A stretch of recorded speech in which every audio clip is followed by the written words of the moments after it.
Call the Senate to order. Mr. Clerk, please call the roll.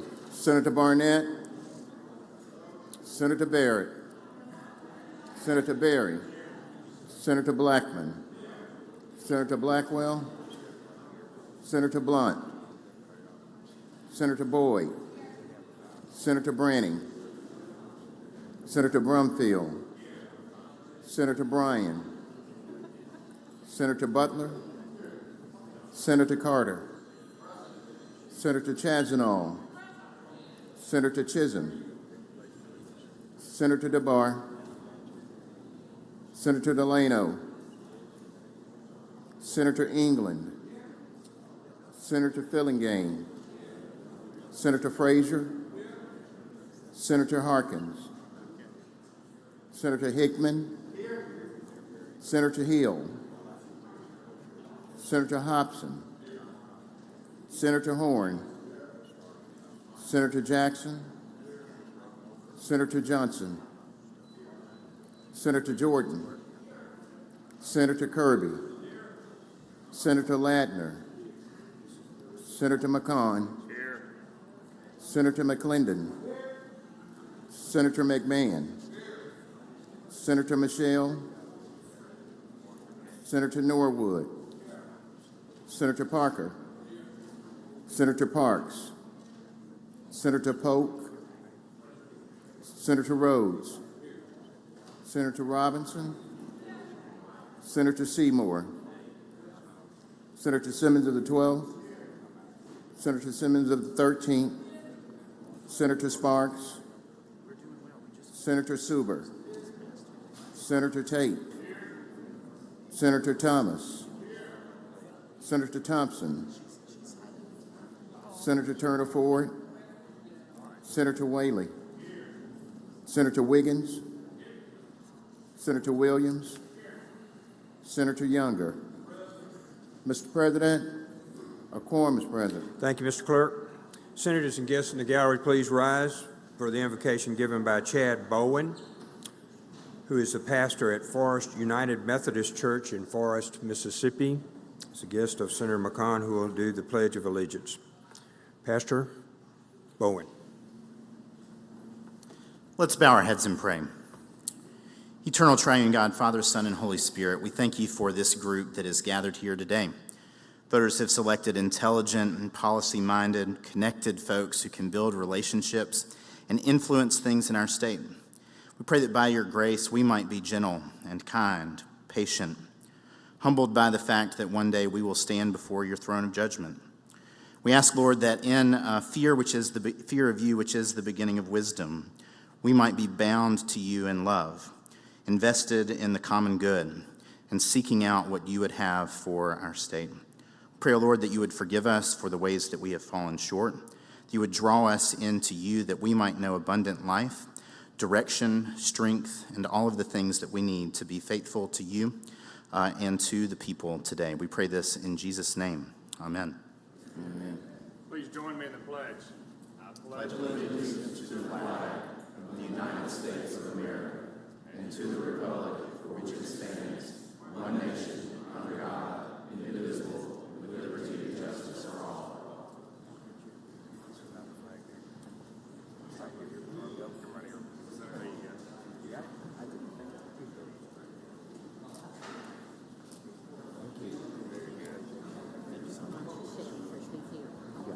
Thank you, Pastor Bowen. Thank you, Senator McCon. Senator Polk, you're recognized. Thank you, Mr. President. I move the Senate dispense with reading of the journal. Senator moves to dispense with the reading of the journal. All in favor signify by saying aye. Aye. Opposed, no. The ayes have it. Thank you. Message and petitions, Mr. Clerk. Mr. President, there are none. Thank you, Mr. Clerk. Committee reports, Senator Polk, you're recognized. Mr. President, I move the Senate dispense with the reading of the committee reports. Senator moves to dispense with the reading of the committee reports. All in favor signify by saying aye. Aye. Opposed, no. The ayes have it. Next to the reading of the titles of bills and resolutions. Recognize Senator Polk.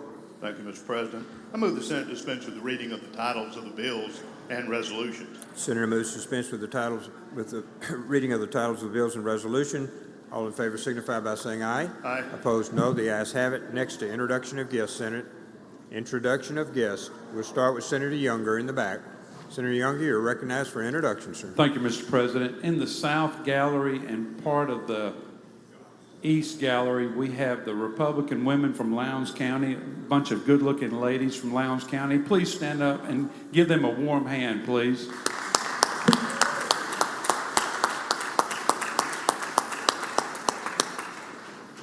It's Red Coat Day.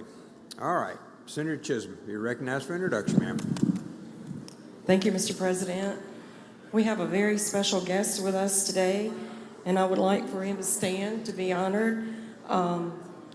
Retired in December 2021 after the distinguished career as an FA-18 pilot, Top Gun graduate, test pilot, and two-time commander with 5 combat deployments, Colonel Gannon Burton expresses deep concern for the nation's future in Mississippi, citing issues such as vaccine mandates, politicization, and a lack of critical thinking among senior leaders. He believes both political parties have compromised the United States freedom by aligning with global interest, putting the nation's democratic republic at risk. Mr. Gannon Burton, here with us today, is running against Roger Wicker and Dan Eubanks, and he has his entire bus tour here with him. If you guys would stand too, please make welcome Colonel Gannon Burton.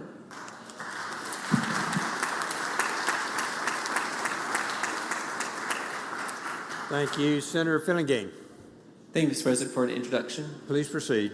Thank you, Mr. President. On behalf of Senator Polk and myself in the North Gallery, we have Mr. Anthony Harris with the Pearl River Valley Electric Power Association, one of Lamar County's finest citizens. We welcome him to the state capitol today.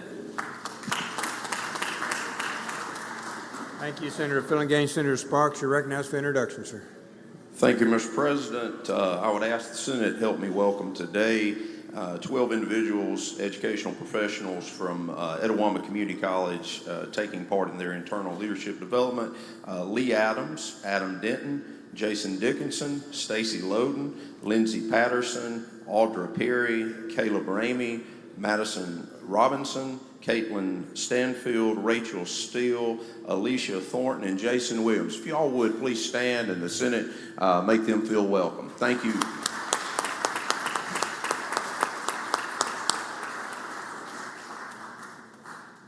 Senator Rhodes, you're recognized for introduction, sir. Thank you, Mr. President. In the North Gallery today, I've got 3 special guests with me today. My wife, Ashley Rhodes, is here, and she brought 2 of our good friends, Kristen Robinson and Caitlin Smith, with us. Please welcome into your Senate. Thank you, and welcome to where your husband's spending so much time. Senator Hickman, For an introduction, Mr. President, please proceed. if you would, senators and members of the gallery, focus your attention to the South Gallery. We have with us here for Red Coat Day at the Capitol some wonderful Republican women from Knoxville County, Judith Ewing, Kim Robertson, Cookie Bell, and Ms. Davis. Would they please stand so the Senate can make you feel welcome this morning?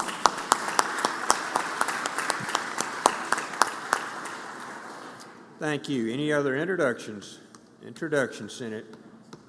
Okay, seeing none, we'll go to the calendar. Senator Hobson. We're on appropriations. Calendar number 1 of 265. Thank you, Mr. President. Ask that we go to item 1 on today's calendar and have the title read. Mr. Clerk, please read the calendar. Senate Bill number 2468, budget bring forward code sections related to and provided for transports. I make the usual motion. Senator makes the usual motion. All in favor signify by saying aye. Aye. Opposed, no. The ayes have it. Chairman, you're Thank you. recognized to proceed. Thank you, Mr. President. This is what is commonly referred to as the transfer bill. This simply brings forward all the code sections of the funds that we will be utilizing to put together the budget. It requires that we have a balanced budget. It brings forth the 2% set-aside language in our code sections. It also brings forward the working cash stabilization fund, which is our rainy day fund, along with the capital expense fund. And then finally, it creates a section that allows us to transfer funds between the general fund, transfers to the general fund from the budget contingency fund, capital expense fund, and others. That's an explanation of the bill. I will yield for questions. Questions on the bill? Seeing none, we're ready for your motion, Not sir. the motion is passage by use of the morning roll call. Senators move for passage by use of the morning roll call. Anyone object to the procedure? Parties voting no. Present. All those present by morning roll call voting aye, the bill passes. Senator, you recognize item 2. Thank you, Mr. President. As we skip item 2, have it retain its place and go to item 3 on the calendar, have the title Item read. 2 retains its place on the calendar. Item 3, please read, Mr. Clerk. Senate Bill number 2840, Building Fund for the Arts, authorize Mississippi Arts Commission to retain monies for administrative costs. Make the usual motion. Senator makes the usual motion. All in favor signify by saying aye. Aye. Opposed, no. The ayes have it. Please proceed, Senator Hobson. Thank you, Mr. President. This is requested by the Arts Commission. As we have done with many other agencies, we've allowed them to retain a small percentage of the funds that they receive to administer, and they have requested, and in this bill, we have agreed to allow them to retain 1% of the monies in the fund to defray the administrative costs that they have in administering the Arts Commission grant program. I yield for questions. Questions on the bill? Questions on the bill? Seeing none, Senator, we're ready for your Seeing none, motion. motion is passage by use of the morning roll call. Use of morning roll call has been requested. You have a committee sub, Is that Senator? committee sub? One moment, please. That is committee sub. I move adoption of the committee sub in lieu of the original bill. All in favor signify by saying aye. Aye. Opposed, no. The ayes have it. Now we're ready, Senator. Now I move passage by use of the morning roll call. Use of the morning roll call has been requested. Anyone object to procedure? Court is voting no. Present. Seeing none. Use of the morning roll call is proceed. And the bill is adopted, and we're on item 4, Senator. Thank you, Mr. President. I'm going to skip item 4 and 5. Go to item 6 on the calendar for today and have the title read. Mr. Clerk, item 4 and 5 retain their place on the calendar. Mr. Clerk, please read the title. Senate Bill number 2285, Department of Public Safety, revised salary scale. Make the usual motion. Senator makes the usual motion. All in favor signify by saying aye. Aye. Opposed, no. The ayes have it. Please I proceed, move Senator adoption Hobson. of the committee sub and ask they be recognized to explain. You're recognized to explain the committee substitute. Thank you, Mr. President. This is simply bringing forward the code sections for the Department of Public Safety as it relates to their pay scale. As you know, they, along with the teachers, they have a separate pay scale provision. This is not making any changes in the pay at this point, but keeping the bill alive as we discuss pay for all of our state employees this year. So that's all it's doing, is bringing forward the code sections so we can have this available as we discuss pay for Department of Public Safety employees. Questions on the bill? Move adoption of the committee substitute. All in favor signify by saying aye. Aye. Opposed, no. We're ready, Senator. Now move passage by use of the morning roll call. Use of morning roll call has been requested. Anyone object to procedure? Court is voting no.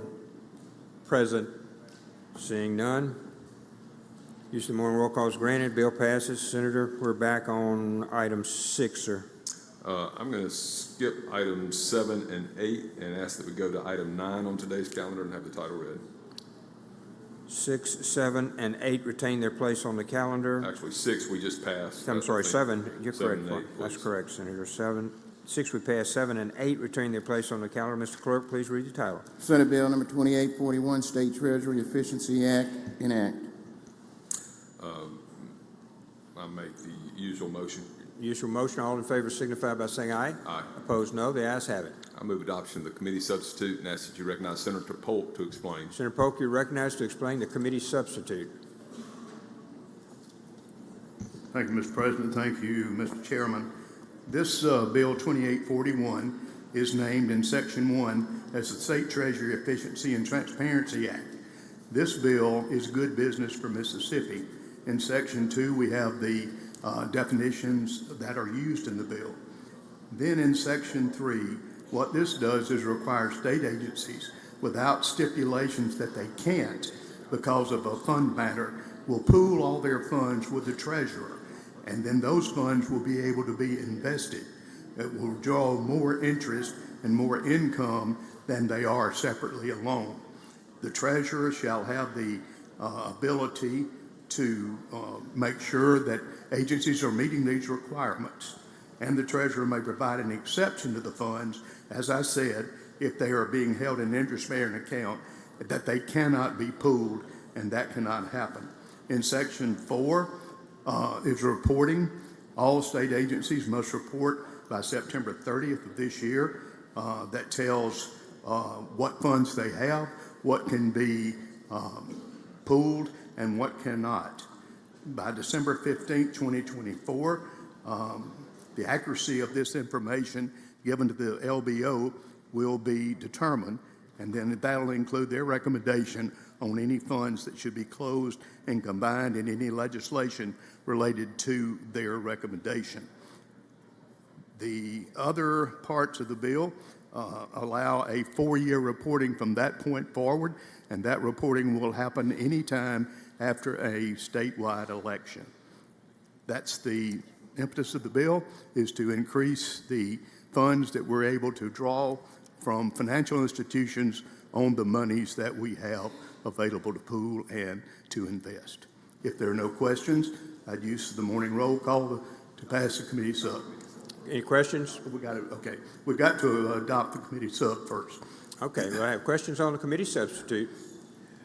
Seeing none, Senator, we're ready for your motion on the committee sub. Move the committee sub be adopted by use of the morning roll call. No, it'd be all in favor on the committee substitute, sir. All in favor on the committee substitute? All opposed? No, the ayes have it. Now we're back on the bill, Senator. Now we're ready for your motion. Passage by morning roll call of the committee substitute, and then passage of that bill. Use of the morning roll call has been requested. Anyone object to procedure? Court is voting no. Present? Seeing none, the bill passes. Use of the morning roll call. Thank you, Senator Polk. All right, Senator Hobson, we're back on number 10, sir. Thank you, Mr. President. I ask that we go to that item and have the title read. Mr. Clerk, please read the title. Senate Bill number 2848, ARPA programs, revise related fund and bring forward provisions related to. Make the usual motion. Senator makes the usual motion. All in favor signify by saying aye. Aye. Opposed, no. The ayes have it. Please proceed, Senator Hobson. I move adoption of the committee substitute and ask that you recognize Senator Polk to explain. Senator Polk, you're recognized to explain the committee substitute. 2848, Senate. Thank you, Mr. President. Thank you, Mr. Chairman. This is an ARPA bill. We know that several of the agencies that we have allotted funds to will not be able to meet the deadline of December 31st of this year to allocate where those funds would go from their agency. So what we're going to do specifically in Section 2, it says that we're talking about the city water, county and city water infrastructure program. Section 3, the health, the ARPA Rural Water Grant Program. Section 4, health, the hospital sustainability grant. And Section 5, the skilled nursing home and hospital nurses retention loan program. In Section 6, we are going to sweep the money that are in these accounts into back to the state treasury where we're holding the ARPA funds, and just like we did the CARES funds. We are then asking that all agencies by November 1st decide how many of their funds they will not be able to use, which is unobligated funds. Then we will continue to work to where we can reallocate these funds. We will not be in session when this happens, and that's why we need to go ahead and decide what we will do with unallocated funds. We haven't decided what to do with that yet. So this is not a bill that tells where we will spend those funds. It just moves them so we'll have the ability later in this session to do that. That's the impetus of the bill. We have about $144 million that we have identified that we're pretty sure that will not be able to be obligated by the deadline. And we certainly don't want to have to return any funds to the U.S. Treasury. I'll be glad to take any questions. Questions on the bill? Questions on the bill. Senator Sparks, for what purpose you seek recognition, sir? A question, Mr. Do President. you yield for a question, Senator Polk? Okay. Yes. You're recognized, Senator, for a question. Senator Sparks. Thank you, Mr. President. Thank you, Mr. Chairman.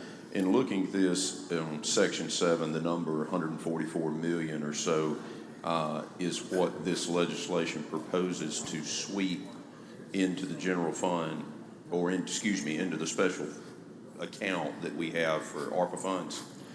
And I see it has a reverse repealer, it appears. That's correct. Okay. So when we would ultimately figure out which ones we're going to sweep, we might add funds or take away funds that are in this list. It would be at passage, probably, not waiting till July 1st. Would that be That's expected? a good assumption. I don't know what the bill says exactly. Okay, I just want to make sure, because if we were going to sweep it, I assume we're going to reallocate it before we leave, and we just don't want it to pass effective July 1, because we wouldn't be able to double allocate it. Yeah. And that's why we're bringing this to you right now, is to give us time later in the session to determine where the funds will go. And in fact, what we'll have to do in some instances is just say any leftover funds will go to this account after we have identified others that will get a certain dollar amount. Thank you, Mr. Chairman. Thank you. Okay, other questions on the bill? Senator Polk, we're on the substitute. I see no other questions, sir. You're recognized. I'd like to adopt the committee sub. I'll use the morning roll call. All in favor of the committee substitute, please signify by saying aye. Opposed, no. Now we'll go to use of the morning roll call. Anyone object to the procedure? Anyone object to the procedure? Anyone wish to be recorded as voting no? Sure. Present? Seeing none. Morning roll call is utilized. All voting aye. The bill passes. Senator, we're on 11. Senator Hickman, for what purpose you seek recognition, sir? Introduction at the appropriate time, Mr. President. Please proceed. Mr. President, it is my pleasure to introduce one of my great friends as the doctor of the day. Dr. Lori Hill Marshall is our doctor of the day. She's the CEO of Premier Pain Care and a member of the Lynx, who is the Lynx Day at the Capitol today. She's also on the MSMA PAC board and the director of the Mississippi Society of Anesthesiologists. Would you please put your hands together for our doctor of the day? Thank you and welcome, Doctor. We appreciate you. All right, 11, Senator Hobson. Sorry, thank you. Item 11, sir. Thank you, Mr. President. As we go to item 11, have the title read. Mr. Clerk, please read the title. Senate Bill number 2487, the Law Enforcement Officers and Firefighters Death Benefits Trust Fund, bring forward provision related to. I make the usual motion. Usual motion. All in favor signify by saying aye. Opposed, no. The ayes have it. Please proceed, Senator Hobson. Move adoption of the committee substitute and ask to be recognized to explain. You're recognized to explain the committee substitute. Thank you, Mr. President. This is bringing forward code sections on the Law Enforcement Officers Firefighter Death Benefit Trust Fund. This is related to the funds that have been received from the TAG fund that we have set up for that, and there's some discussions we need to have with the Department of Public Safety. I've had discussions with Senator Delano about this as well, and just trying to bring forward the code sections to see what, if any, uses might be there for law enforcement as it relates to any excess funds that we have in that account. Nothing else in the bill, just code sections forward. There is a reverse repeater in the bill. If there are any questions, I'll entertain them this time. If not, I move adoption of the committee substitute. Questions on the and move bill? The original bill. Questions on the substitute? Seeing none, all in favor signify by saying aye. Aye. Opposed, no. The ayes have it. We're on the bill, sir. Thank you. I move adoption and passage by use of the morning roll call. Use of the morning roll call has been requested. Anyone object to the procedure? Court is voting no. Present? Seeing none. Bill passes by use of the morning roll call. We move to finance. Senator Harkins. We're on number 12, Senate.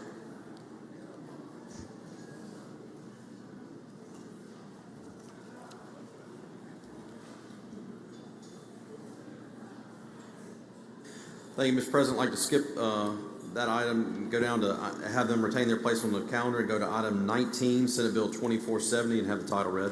Items 12, 13, 14, 15, 16, 17, and 18 retain their place on the calendar. Item 19, Mr. Clerk, please read the title. Senate Bill number 2470, sales tax, moved back to school sales tax holiday to the second Friday in July. I make the usual motion. Senator makes the usual motion. All in favor signify by saying aye. Aye. Opposed, no. The ayes have it. Please proceed, Senator Harkins. Thank you, Mr. President. I'd like to recognize Senator Michelle to explain the bill. Senator Michelle, you're recognized to explain the bill. Thank you, Mr. President. Mississippi was one of the early states to engage in the state sales tax holiday legislation. We passed a bill in 2009, and at that time, any article of clothing or footwear under $100, so long as it occurred on that sales tax holiday weekend, was exempt from taxation. And that weekend was the last weekend in July at the time. We came back and amended the bill a few years later and included school supplies to the list of exemptions. Again, it would still be on that same sales tax holiday weekend, which was the last weekend in July. Well, school systems calendars have changed quite a bit in the last decade or so. Many schools are going, some school districts are going year-round, and many are starting much earlier. So this simply moves the date back 2 weeks. We think that will help our people who start school in early August be able to take advantage of the sales tax holiday legislation, and we know that it will help our border cities because this would put us earlier than many of our border states when they have their sales tax holidays, and your merchants will have an opportunity to get that sale before the adjacent states have this opportunity to have their sales tax holiday. I'll be glad to yield any questions, Mr. President. Okay, questions on the bill? Senator Jordan, you're recognized for what purpose, sir? I have one question, Mr. President. Okay, Senator Michelle, were you here for a question? Yes. Senator Jordan, you're recognized for a question, sir. Thank you, sir. Appreciate it. Senator, how much is tax? How much is allowed to? What percentage do they get off of tax? Okay, it would be any article of clothing or footwear or school supplies so long as that item is priced at under $100. So if you wanted to go buy a fancy designer suit that was $2,000, that would not qualify. But if you bought a pair of pants or underwear or your school supplies like pencils, pens, paper, then as long as they're under, each individual item is priced under $100, it would qualify to be exempt from taxation. For that Any exempt from any type tax the sales on tax. that? Yes, sir. Any sales tax on that particular item? Yes, sir. Regardless of how many you purchase? That's right, so long as the individual item is priced at less than $100. Okay. Okay. Thank you, Mr. President. Thank you. Thank you, Senator Jordan. Any other questions on the bill? Any other questions? Seeing none, Senator, ready? Thank you, Mr. President. I move passage by use of the morning roll call. Use of morning roll call has been requested. Anyone object to procedure? Or is voting no? Present. Bill passes by use of the morning roll call. Senator Michelle, I believe you were the original author of that, so thank you. Senator Harkins. Thank you, Mr. President. I'd like to skip item 20 and 21, have them retain their place on the calendar, go to item 22, Senate Bill 2567, and have the title read. 20 and 21 retain their place on the calendar. 22, Mr. Clerk, please read the title. Senate Bill number 2567, on-premises tobacco permit, authorized Department of Revenue to issue. I make the usual motion. Senator makes the usual motion. All in favor signify by saying aye. Opposed, no. The ayes have it. Please proceed, Senator. Thank you, Mr. President. I'd like to recognize Senator McMahon to explain the bill. Senator McMahon, you're recognized to explain the bill. We're on 22, Senate. Thank you, Mr. President. Thank you, Mr. Chairman. What we have here is just a simple bill. Because of the work of this body several years ago, our fledgling wine and meadery businesses are doing very well in the state. One of the facilities has done so well that they need to move out of a... I'm sorry. You're one we're ahead. on 2567. I apologize, Yes, sir. Mr. You're President. you're one ahead there, Senator. Go back one. It's a tobacco permit. Yes, sir. I'm getting to it. Okay. Yeah, what we've got here, this really falls along the same premises of what we were talking about. The tourism industry in Mississippi is doing very well. We now have 9 premium tobacco facilities across North Mississippi that have opened, and they have requested, and DOR has helped write this bill, where they're just going to have an on-premises tobacco permit so that they'll be able to serve a cocktail and a premium cigar.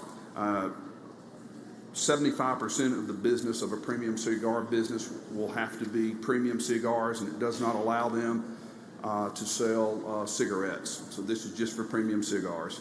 I yield for any questions. Senator Hill, for what purpose, ma'am? Just a clarifying question. Senator, will you yield for a question? I do. Senator Hill is recognized for a question. In the short title of the bill, it says on-premises tobacco permit to allow permittees to sell alcoholic beverages. So there's some kind of tobacco permit now that's going to include alcohol? I'm just saying it doesn't. It doesn't exist. We're creating a tobacco permit to allow premium tobacco facilities to sell a alcoholic beverage. Can't they already just go get an alcohol permit? No, ma'am. Why not? It's a premium tobacco. They don't serve food in most cases. This allows them. if their business is 75% premium tobacco to allow So them to this sell is, a this bourbon. is for a resort status where they don't sell enough food to sell alcohol? No, ma'am, this is like, I mean, you, in a wet place. last year or 2 years ago, we passed a wine festival permit, which Right. allows wineries and meaderies to sell wine at a permit. This allows a premium tobacco to sell a drink in their facility. But my point is, the only place that you have to sell a certain percentage of food is in a resort status. If it's wet, you don't have to sell any food. So this is for a place that's either dry or under a resort status. No, ma'am, local ordinances still apply, so if it's in a dry area, they could not serve. But if This it's is in a not resort status, this would circumvent the food sales, correct? This is not a resort status bill. This is a permit bill to allow premium tobacco to sell, and they are not required to sell food. They're only required to sell 75% premium tobacco products. I do understand that, but the only place you're required to sell food and liquor together is in a resort status. Okay? So this is basically saying, in a resort status, if you're a premium tobacco place, you can sell liquor without the food, is what this is actually doing. It allows a business that their only business is selling premium tobacco to sell a alcoholic beverage at the facility as well. Currently, a lot of the facilities are just BYOB, and they'll serve the cutter. This allows them to serve the alcohol beverage as well. So, my point again is the only place that you would need something like this is in a place that has a resort status, because if you were wet, you could just get a liquor permit. So this would be circumventing the food regulations in a resort status. Resort status circumvents the local ordinances. This still observes. No, the local people still have to vote and approve a resort status. Yep, But they would not have to approve this, correct? local ordinance still apply. If it's a dry city or county, they could not serve. But if it's a resort status, they could, based on this, because If it's a resort status, they already can. they already can if they have food, a certain percentage of food. But what you're saying is they don't have to sell food. They can just have the liquor there with the tobacco. And so what this is saying is they would be an exception to the food sold, the food percentage sold in a resort status. They can sell food, but food being on line 520, they can sell food, but they're not I required know what to I'm sell saying is food. right. Thank you. Thank you. Other questions? Senator Simmons? For what purpose, sir? Introduction out of order at the appropriate time, Mr. President. Okay, I'll come back to you. Senator Turner Ford? Question. Were you for a question, Senator? do. Senator Turner Ford's recognized for a question.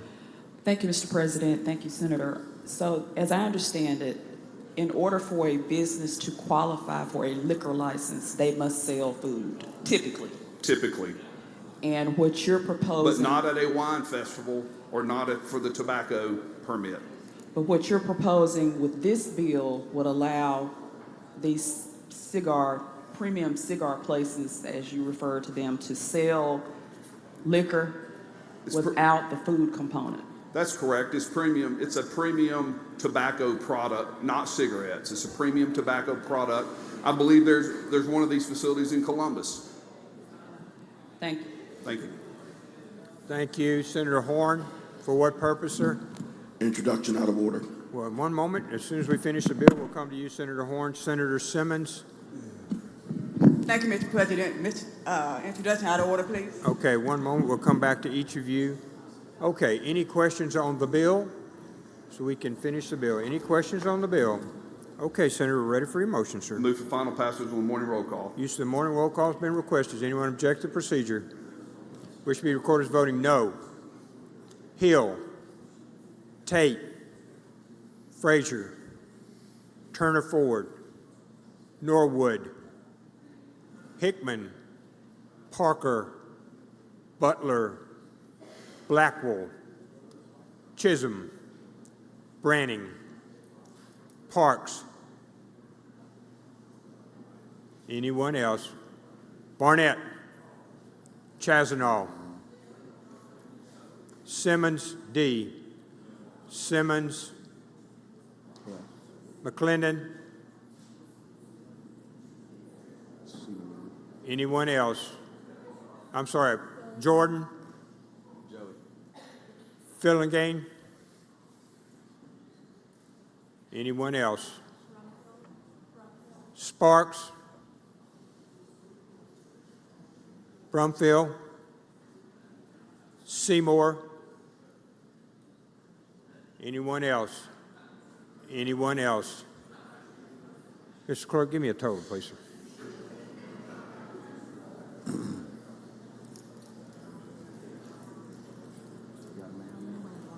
many people are present? Arnold, how many people are present? 51. Where's the roll?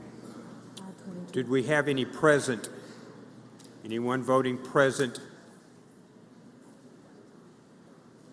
Thank you.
Okay, with 22 no votes, the bill fails.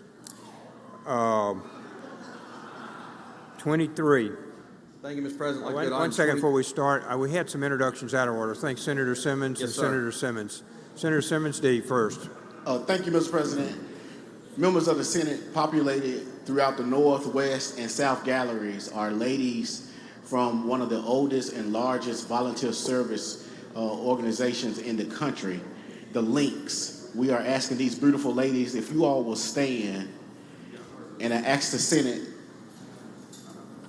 to make them feel welcome.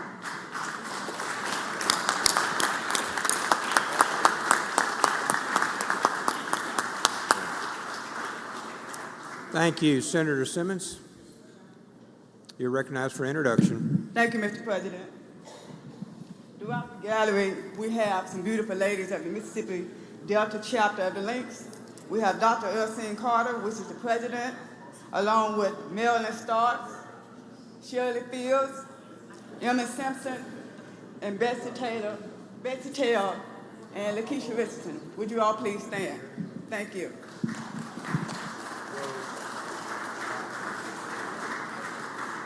Thank you, Senator. Senator Horn, recognized for introduction, sir. Thank you, Mr. President.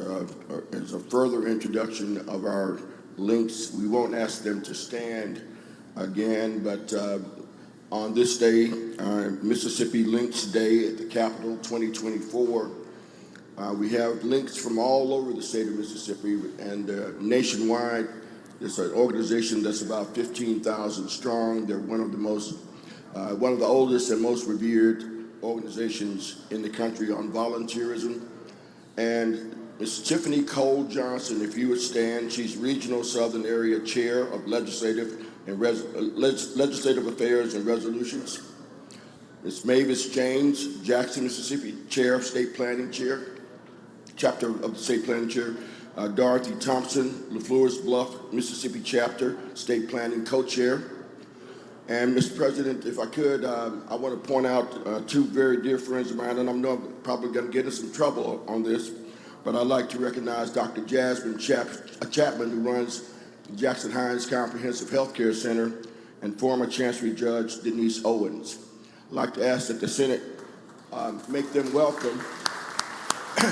And Mr. President, a proclamation is going to be presented to the organization later in the day, which has been signed by you, sir, along with myself, Senator Barnett, Senator Blackman, Senator Brumfield, Senator Butler, Senator Turner Ford, Senator Frazier, Senator Hickman, Senator Jackson, Senator Jordan, Senator Norwood, Senators Derek Simmons and Sarita Simmons, and Senator Joseph Thomas. Once again, I'd like to ask that you make these ladies welcome. Thank you. All right, Senator Hickman. Introduction to the appropriate time, Mr. President. Please proceed. We'll get back on the bills here. Thank you. If you would focus your attention to one of our links, who is an honorable public servant and a great friend of mine, Magistrate Judge Lakeisha Isaac Greer. Would you please stand and let the Senate make you feel welcome? Thank you, and welcome Senator Hobson for an introduction, sir. Thank you, Mr. President. I'd like to introduce two good friends of mine in the West Gallery. I ask that they stand. First is our head of our Chamber of Commerce and Economic Development Foundation and Port Commission, Mr. Pablo Diaz, and with him is Jeff Holland, who is former president of the Warren County Board of Supervisors and the director at M-City Entrepreneurial Center. I would ask those two gentlemen stand and the Senate make them welcome this morning. Welcome. Good to see you, Pablo and Jeff. Welcome. All right, Senator Harkins, we're back on 23, I think, sir, right here. Thank you, Mr. President. I'd like to skip item 23, have it retain its place on the calendar, and go to item 24, Senate Bill 2801, have the title read. 23 retains its place on the calendar. Please read the bill, Mr. Clerk. Senate Bill number 2801, Distinctive Motor Vehicles License Tag, authorized for supporters of Clarksdale High School in Lauderdale County. Make the usual motion. Senator makes the usual motion. All in favor signify by saying aye. Aye. Opposed, no. The ayes have it.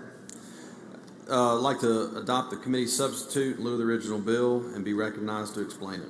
You're recognized to explain the committee substitute, Senator Harkins. Thank you. Ladies and gentlemen, this is going to be our omnibus tag bill. So if you have any tag requests that you've already filed, if you haven't filed any, make sure you get them to Ian here in the next couple weeks. We'll compile a list and have a master list for everybody to be able to check and make sure their tag is on it. But this bill will serve as that. It's got a reverse repealer added to it, committee. And that is an explanation of the bill. I'll yield for any questions. Thank you. Questions on the bill? Seeing none, Senator, we're ready Move for your adoption of motion. the committee sub. All in favor signify by saying aye. Aye. Opposed, no. The ayes have it, Senator. We're on the bill. Move final passage on the morning roll call. Use of morning roll call has been requested. Does anyone object to the procedure? Court is voting no. Present. Seeing none. 25, Senator. 24 passes by use of the morning roll call. Mr. Clerk, 25. I'd like to go to item 25, Senate Bill 2803, and have the title read. Mr. Clerk, please read the title. Senate Bill number 2803, Local Option Alcoholic Beverage Control Law, revised definition of qualified resort area. I'll make the usual motion. Senator makes the usual motion. All in favor signify by saying aye. Aye. Opposed, no. The ayes have it. Please proceed, Senator. I'd like to adopt the committee sub and be recognized to explain it. You're recognized to explain the committee subs. Thank you, Mr. President. This is going to be our omnibus resort status bill. I think several members have had some areas that they were interested in applying for resort status. This will be our omnibus bill that we do so. Added a reverse repealer in committee, and so that's an explanation of the committee sub. I'll yield for any questions. Questions on the bill? Seeing none, we're ready for your motion on the committee sub. Move adoption of the committee sub. All in favor signify by saying aye. Aye. Opposed, no. The ayes have it. Please proceed. No further questions. I move adoption on the morning roll call. Seeing none, use of the morning roll call has been requested. Anyone object to the procedure? Court is voting no. Chisholm, no. Anyone else? Branning, no. Parker, no. Tate, No. Hill, no. Anyone else? Present. Anyone voting present? Seeing none, bill passes by use of the morning roll call. We're on 26. Thank you, Mr. President. I'd like to skip item 26 through 29, have them retain their place on the calendar. Go to item 30, Senate Bill number 2492. 26 to 29 retain their place on the calendar. Mr. Clerk, please read the title. Have the title read. Senate Bill number 2492, use tax allow municipalities to use revenue for personal property or equipment to be used for certain authorized purposes. Make the usual motion. Senator makes the usual motion. All in favor signify by saying aye. Aye. Opposed, no. The ayes have it. Please proceed, Senator Harkins. Thank you, Mr. President. I'd like to recognize Senator Branning to explain the bill. Senator Branning, you're recognized to explain the bill. We're on 2492, Senate. Thank you, Mr. President. Senate Bill 2492, the purpose of this is to amend certain language regarding our use tax to allow the cities and counties to use their use tax funds for equipment for the repair and maintenance of their transportation infrastructure. And just for some background, last year we brought forward a bill and we provided language where it actually tightened up their uses of the money. There were some concerns that maybe they were not using all of their dollars to go to a road or a bridge or utility infrastructure, but what we didn't realize is the language was a little bit too restrictive. So you will see the changes in lines 32 through 34 of the bill, and I'm happy to yield for questions. Questions on the bill? Seeing none, ready on your motion, Senator. Final passage on morning roll call. Use of the morning roll call has been requested. Does anyone object to the procedure? Court is voting no. Present. Seeing none, the bill passes by use of the morning roll call. Please record all those present voting aye. Bill passes with 31.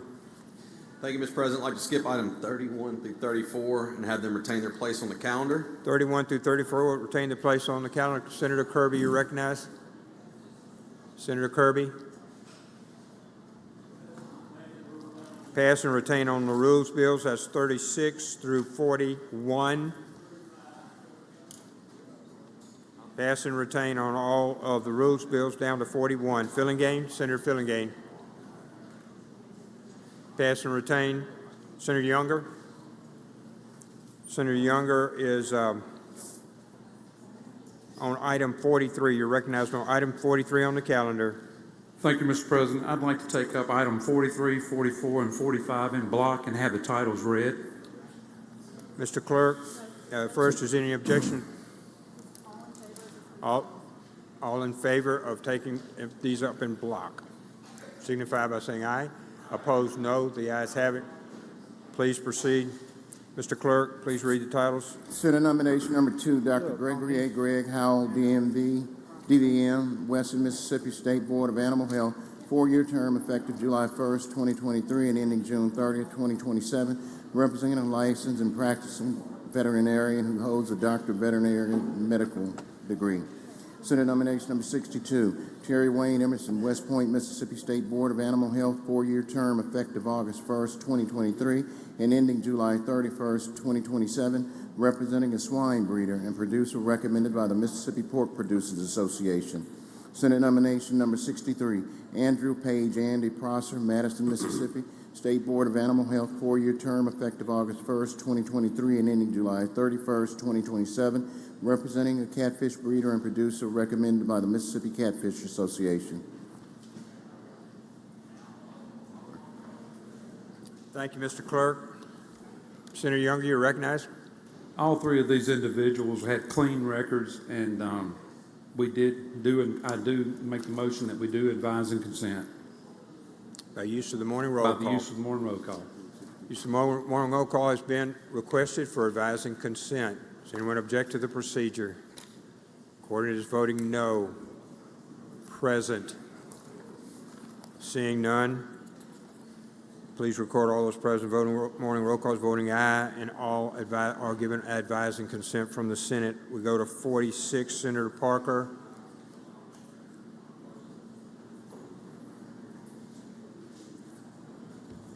Thank you, Mr. President. I'd like to go to item number 46, Senate Bill 2307. Have the title read. Mr. Clerk, please read the title. Senate Bill number 2307, compensation of elected state and district officers, extend repeal or on. Make the usual motion. Senator makes the usual motion. All in favor signify by saying aye. Aye. Opposed, no. The ayes have it. Please proceed, Senator Parker. Thank you, Mr. President. Senate Bill 2307 just simply extends a repealer on the compensation of elected state and district officers for 4 more years. That is complete explanation of the bill. I yield for any questions. Questions on the bill? Seeing none, we're ready for your motion, Senator. Seeing no questions, my motion will be passage by use of morning roll call. Use of morning roll call has been requested. Anyone object to the procedure? Or his vote? Is no. Present? Seeing none, the bill passes by use of the morning roll call. Voting aye, bill passes. We're on 47. Senator Parker. Thank you, Mr. President. I go to item 47, Senate Bill 2308, and have the title read. Please, Mr. Clerk, please read the title. 2308, Mississippi Public Records Act, extend date of repeal on.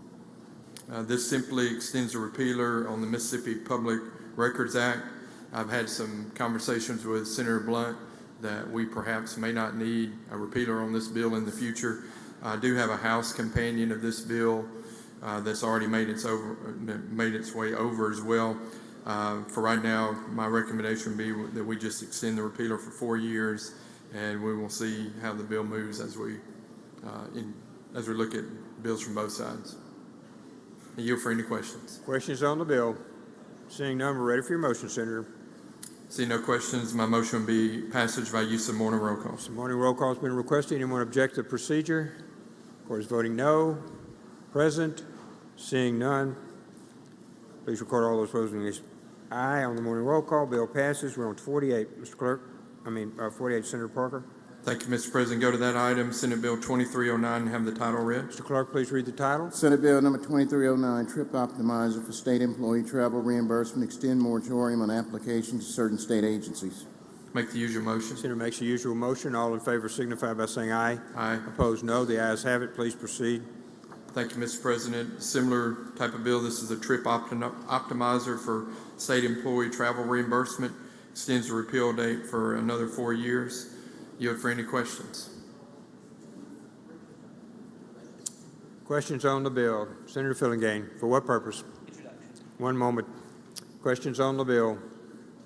Seeing none, we're ready for your motion. Senator Parker. See no questions, my motion will be passage by use of morning roll call. So morning roll call has been requested. Anyone object to the procedure? Court is voting no. Present? Seeing none, the bill passes by use of the morning roll call. All those recorded as voting aye. The bill passes. Senator Fillingane, you're recognized for introduction, sir. Thank you, Mr. President. In the West and South galleries, we have the Classical Conversations Homeschool Educational Co-op group from Clinton, Mississippi. We want to welcome them to their state senate. Please stand.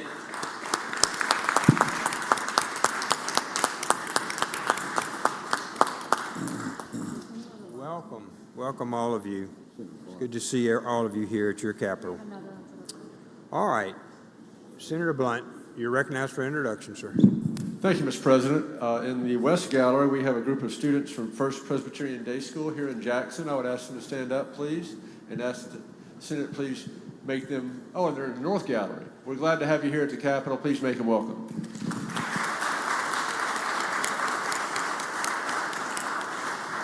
Thank you, and welcome each of you. All right. Senator Horn, for what purpose, sir? 2 introductions out of order, Mr. President. Please proceed, and we'll get on the bill. In the South Gallery, I'd like to direct the attention of the Senate to the Classical Conversations Homeschool out of Clinton with the teacher, Ms. Jennifer Orme. I'd like to ask that they stand and have the Senate make them welcome.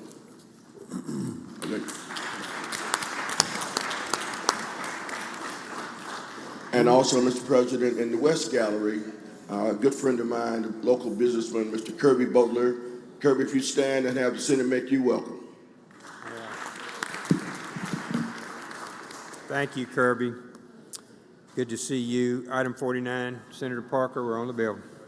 Thank you, Mr. President. I'd like to go to item 49, Senate Bill 2310, and have the title read. Mr. Clerk, please read the title. Senate Bill number 2310, County Authorization to Assess Emergency Telecommunications Service Charge, extend repeal date. Make the usual motion. Senator makes the usual motion. All in favor signify by saying aye. Aye. Opposed, no. The ayes have it. Please proceed. Thank you, Mr. President. Senate Bill 2310 simply extends a repealer on the county authorization to assess emergency telecommunications service charges. I yield for any questions. Questions on the bill? Senator Jordan, for what purpose, sir? You're good. Senator Hill, for what purpose, ma'am? Question. Were you here for a question, Senator Parker? Certainly. Senator Hill is recognized for a question. Is this just extending the current charges, or is it increasing any charges? No changes. Extends the Thank you. repealer. Thank you, Senator Hill. Other questions? Other questions? Seeing none, we're ready on motion, sir. Seeing none, my motion will be passage by use of the morning roll The call. morning roll call has been requested. Anyone object to the procedure? Court is voting no. Present. Seeing none, bill passes by use of the morning roll call, voting aye.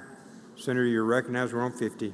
Thank you, Mr. President. I pass on items 50 through 53, have them retain their place on the calendar. 50 through 53 retain their place on the calendar. Thank you, Senator Parker. Senator Branning. We're on 54, Senate. Thank you, Mr. President. I'd like to pass and retain on number 54. Go to number 55, call that up and have the title read, please. 54 retains its place on the calendar. 55, Mr. Clerk, please read the title. Senate Bill number 2509, Motor Carrier Regulatory Law, extend repeal on voluntary inspection program. Make the usual motion. Next, use your motion. All in favor signify by saying aye. Opposed, no. The ayes have it. Please proceed, Senator Branning. Thank you. This is simply an extension of a repealer on the Commercial Motor Vehicle Voluntary Inspection Program for another 4 years. Happy to yield for questions. Otherwise, my motion is final passage on the morning roll call. Questions? Seeing none, Senators requested use of the morning roll call. Does anyone object to procedure? Court is voting no. Present. Seeing none, bill passes. Morning roll call, voting aye. Senator, you're recognized. Senator Carter. 56 through 58 pass and retain. Senator Barnett. We're on 59, Senate. Senator Barnett, you're recognized.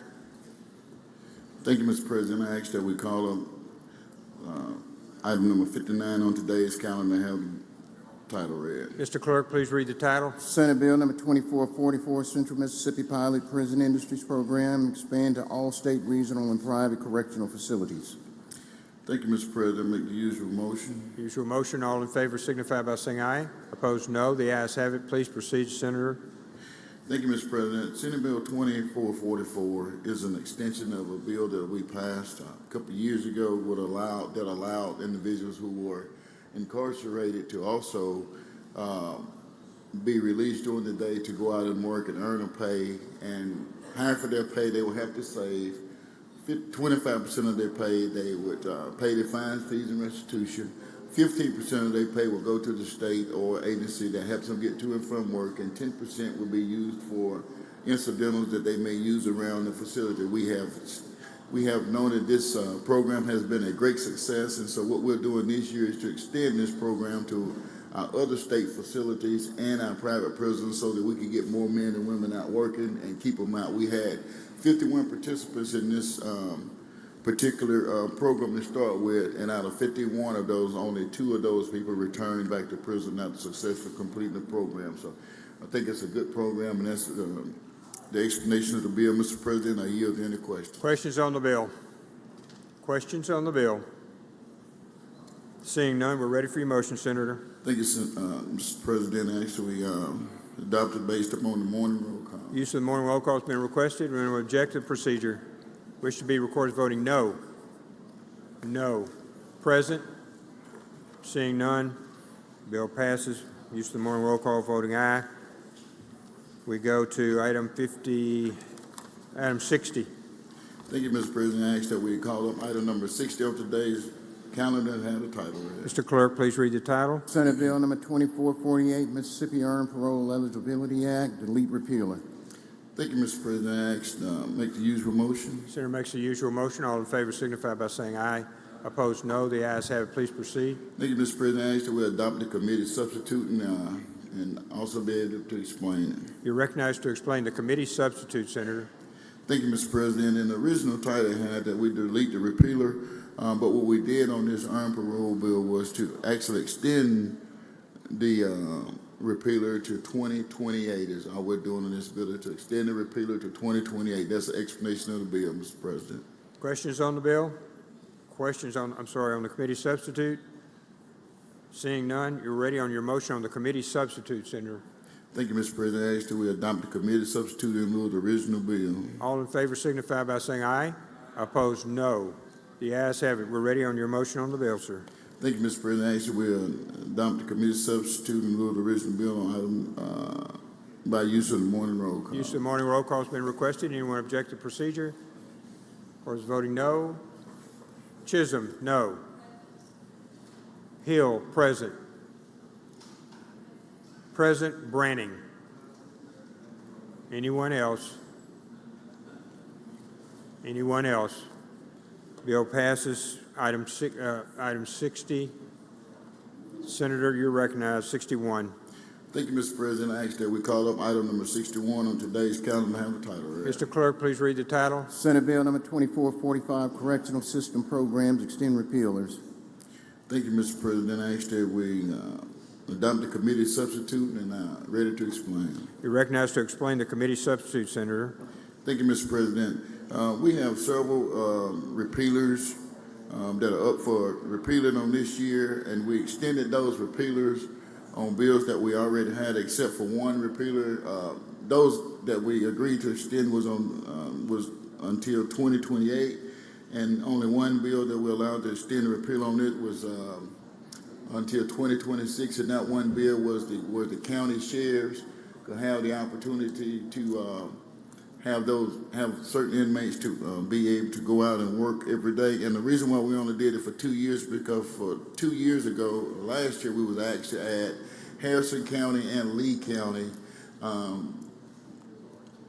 to this bill with the intent that they would continue to have those individuals to be released every day to go out and work while they was incarcerated, to help them stay out. And we haven't got enough information back from them that we felt like would warrant to extend this repealer past 2026. That's basically the explanation of the bill, Mr. President. I'm open to any questions. Questions on the bill? Seeing none, Senator, we're ready on your motion on the committee substitute, sir. Thank you, Mr. President. I ask that we adopt the committee substitute in lieu of the original bill. All in favor signify by saying aye. Opposed, no. The ayes have it, Senator. We're ready on the bill. Thank you, Mr. President. I ask that it passes by the morning roll call. Passed by the morning roll call. Anyone object to procedure? Which be recorded as voting no. Present. Seeing none, please note everyone is voting aye on the morning roll call. The bill passes. Thank you, Senator Barnett. We'll go to Senator Tate. For what purpose? I'd like to hold item number 60 on a motion to reconsider. Item 60 on a motion to reconsider. Mr. Clerk. Senator Hill. Introduction out of order. Please proceed. Thank you, Mr. President. In the gallery, we have Heritage Christian Academy 3rd grade coming to visit with us today, and my sister Carrie Gerald, who is a teacher at Heritage. Would y'all please make these kids welcome? Y'all stand up and wave.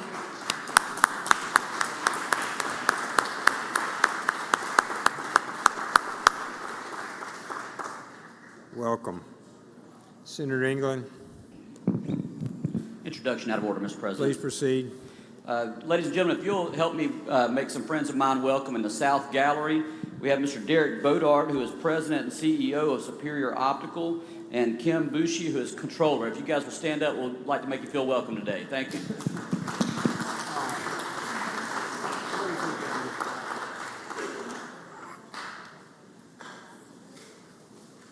Okay.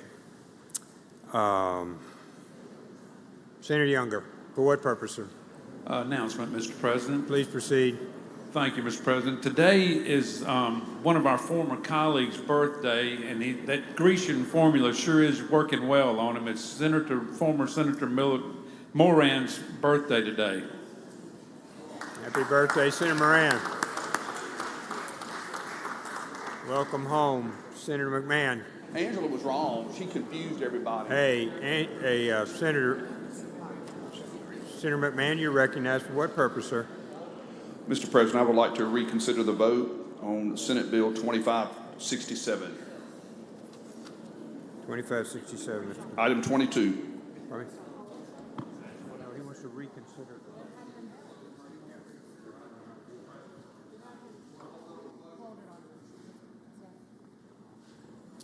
That's correct. I want to hold it on motion to reconsider. There we go. Mr. Clerk, motion to reconsider on that bill. Senator DeBar. We're ready, Senator DeBar. Thank you, Mr. President. Call up item 62, have the title read. Mr. Clerk, please read the title. Senate Bill number 2169, local supplement for assistant teachers, prohibit school districts from reducing when given state minimum raise. Make the usual motion. Senator makes the usual motion. All in favor signify by saying aye. Aye. Opposed, no. Please proceed. Mr. President, I ask you to recognize Senator Robinson to explain the bill. Senator, you're recognized.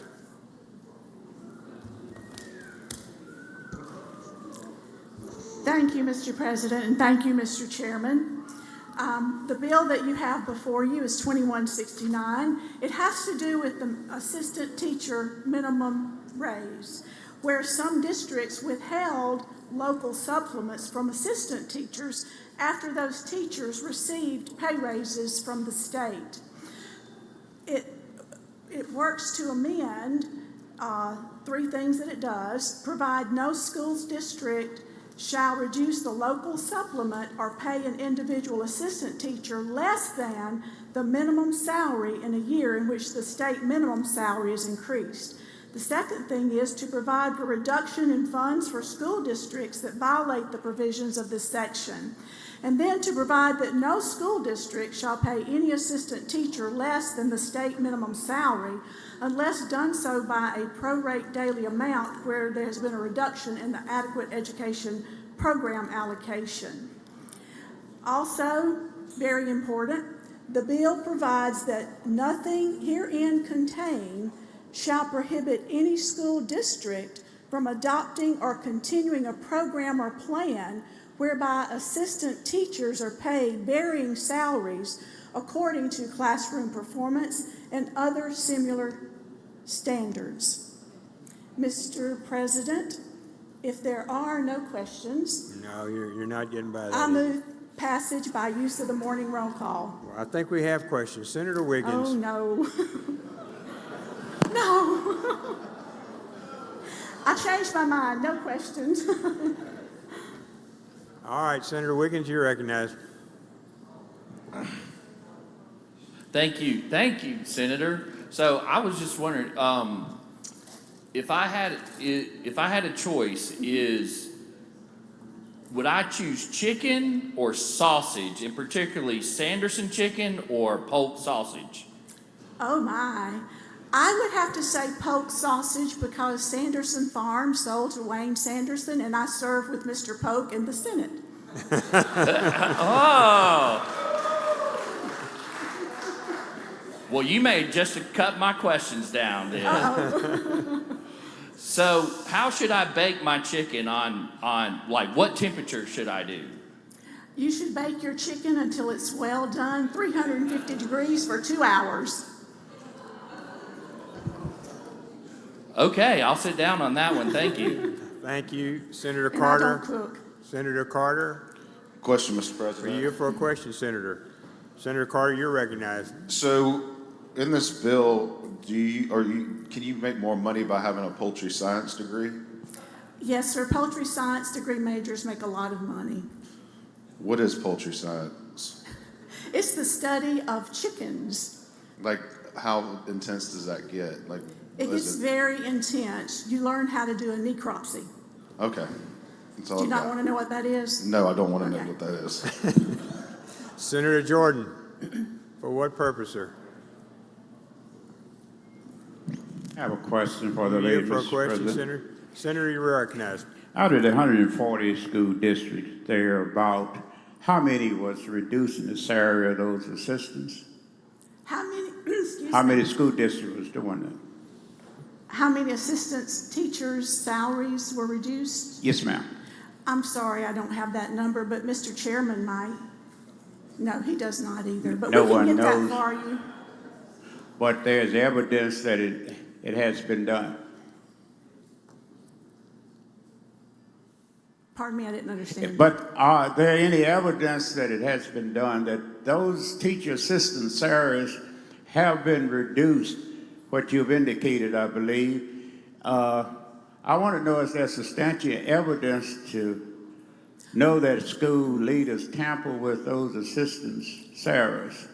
I wanted to know how many, but you don't have that information. Seriously, I was just Yes, sir. curious about how many. And Senator, we can get that for you. Thank you, ma'am. Thank Thank you, you. Senator. Sorry I didn't have it. Senator Whaley, for what purpose, sir? Question, You're please. here for a question, Senator? Senator Whaley, you're recognized. Thank you, Mr. President. Senator, I know that was a pretty good explanation that you gave there, but I missed part of that. Can you go over that one more time, please? Which part? The whole thing. The whole thing? Yeah. I would love to say it all again if the body permits me to do that, They Mr. probably President. won't, but, you know, I heard you say something about chickens and Oh. salaries, and I just got all confused. So is this about chickens or salaries? Is it about chickens? Are we playing chicken? Salaries? No, but chickens do have fingers.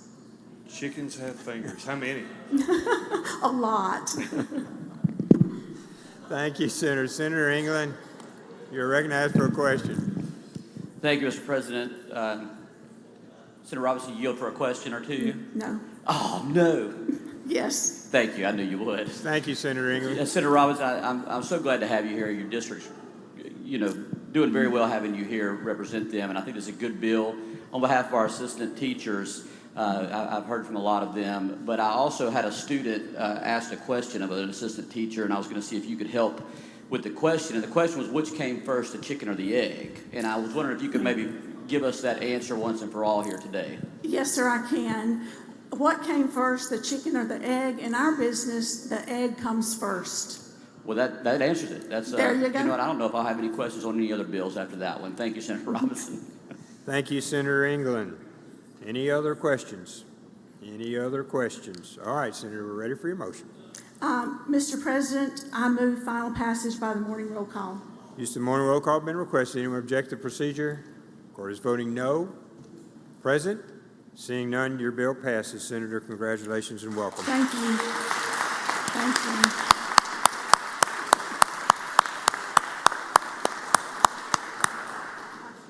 Okay, we'll go to 63. Thank you.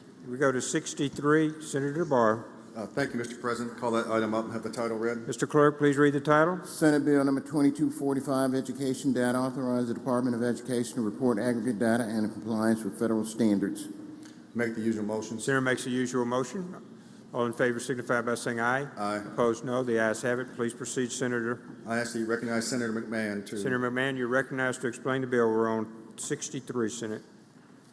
Yeah, this is a really simple bill on lines 37 through 40. All it does, it allows the Department of Education to give information on their students without disclosing their personal identification.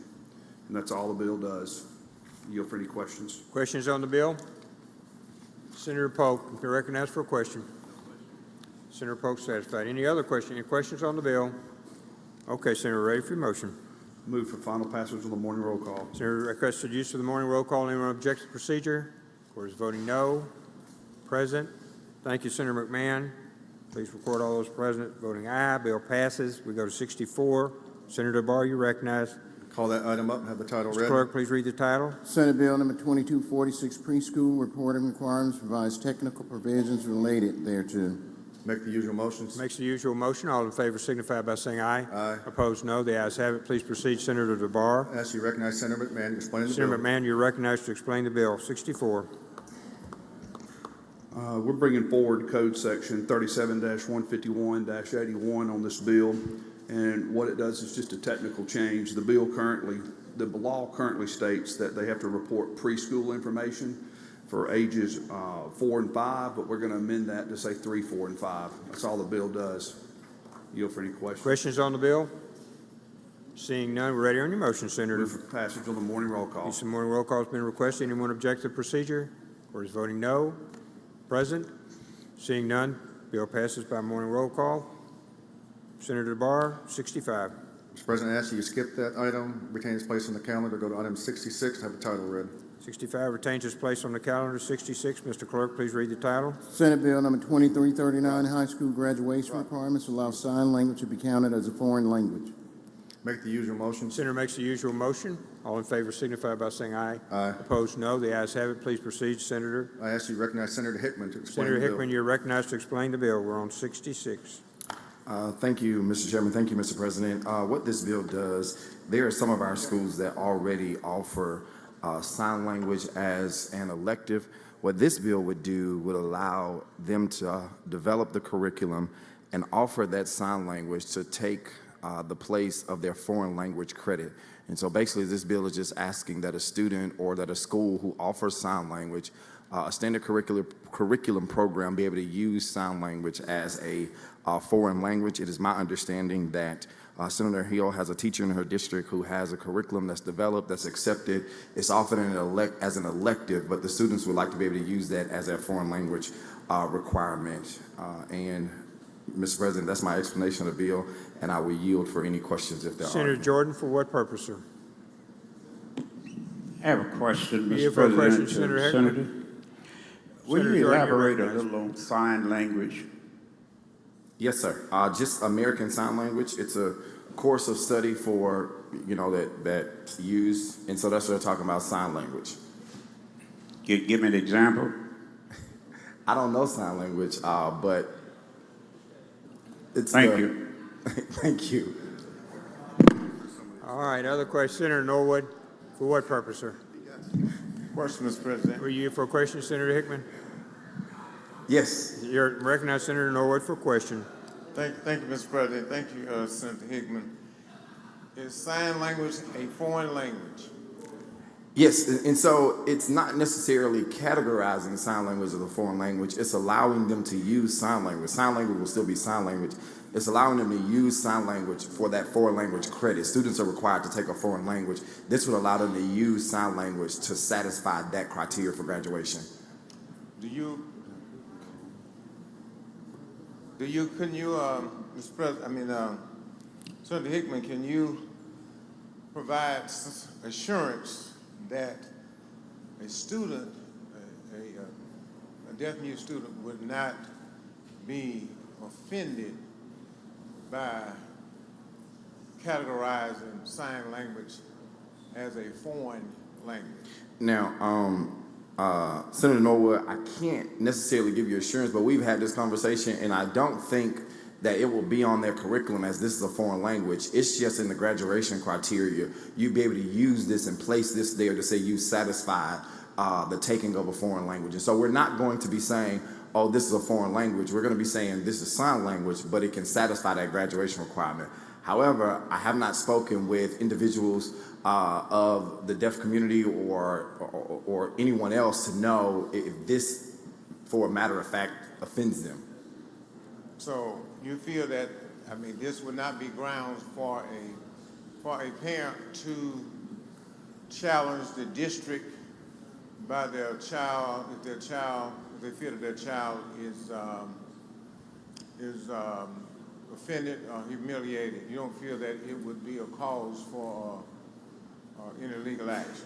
Not at all. And if it does come to that, I think we'll come back and this body will address it. But right now, this is just allowing them to be able to check the box for a graduation criteria that says sign language has fulfilled you taking a foreign language. Thank you, Mr. President. Thank you, Senator Hickman. Thank you. Thank you, Senator. Senator Carter, for what purpose? Question, Mr. President. Are you for a question, Senator? Friendly question. Yes, Mr. President, I yield. Senator Carter, you're recognized. So in high school, I took Spanish, right? So instead of taking Spanish, I could have taken sign language to fulfill that requirement, correct? Yes, that's correct. That's what this bill does. Absolutely. All right. Questions on the bill? Senator Parker, for what purpose, sir? Question, Mr. President. Are you for a question, Senator Hickman? Yes. Senator Parker is recognized for a question on the bill. So just as a follow-up to the questions from Senator Norwood, would you agree that the use of the word foreign in this situation would not have the connotation of something derogatory, but would mean a language other than what is customary in this situation? Absolutely, and I see both sides of it, and that's why I don't think schools are going to be going around saying sign language is a foreign language. It just requires the foreign language requirement. So absolutely, they're not going to be categorizing it, and so I agree wholly with your premises, while I understand Senator Norwood's questions, and I think he can be secured in that. And I think the point was actually made when it was kind of asked around this chamber who knew American Sign Language, and I didn't see any hands go up as people who were proficient in that. So I do think that, whatever language a child or young adult might choose to become proficient in, whether that be sign language or a language from another country, it will be beneficial to their learning and their ability to communicate with other people and hopefully advance their education. Would you agree? Absolutely. Okay. I thank you. Thank you. Thank you, Senator Parker. Other questions on the bill? Seeing none, Senator Hickman. Mr. President, I move that we adopt the bill by use of the morning roll call. Use of morning roll call has been requested. Anyone object? Procedure? Are we voting no? Present. Frazier, present. Norwood, present. Anyone else? Anyone else? Bill passes by use of the morning roll call. Thank you, Senator Hickman. Senator Polk, you're recognized for an important introduction. Thank you, Mr. President. I want to prove to this body how brave I am. My favorite Republican woman, who is my wife, is sitting here today, and she dared me to introduce her. She does not like that. But if y'all would help me make my wife, Jan, welcome.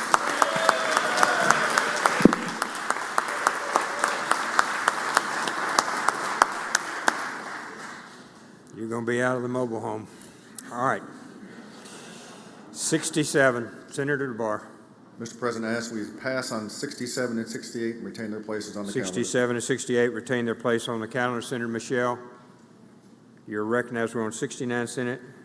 Thank you, Mr. President. I ask that we go to item 69, Senate Bill 2756, and have the title read. Mr. Clerk, please read the title. Senate Bill number 2756, State and School Employees Health Insurance Board, require board to determine applicable insurance benefits and exclusions. I'd like to make the usual motion. Makes the usual motion. All in favor signify by saying aye. Opposed, Aye. no. The ayes have it. Please proceed, Senator.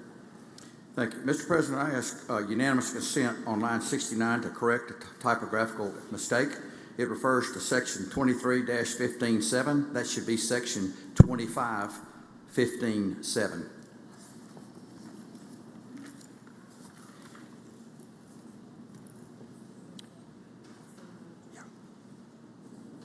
Seeing no objection, let everybody take a look at it. Seeing no objection is granted. Thank you, Mr. President.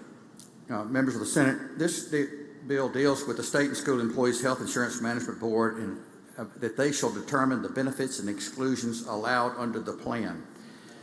Also, in that section that we just corrected, the section number, section 2, it rescinds that clause in the law, and that clause lists specific items that cannot be included in the state health plan. And we've had several questionable items that have become conflicts, like some items that are dental care, whether they're actually dental care or actually medical.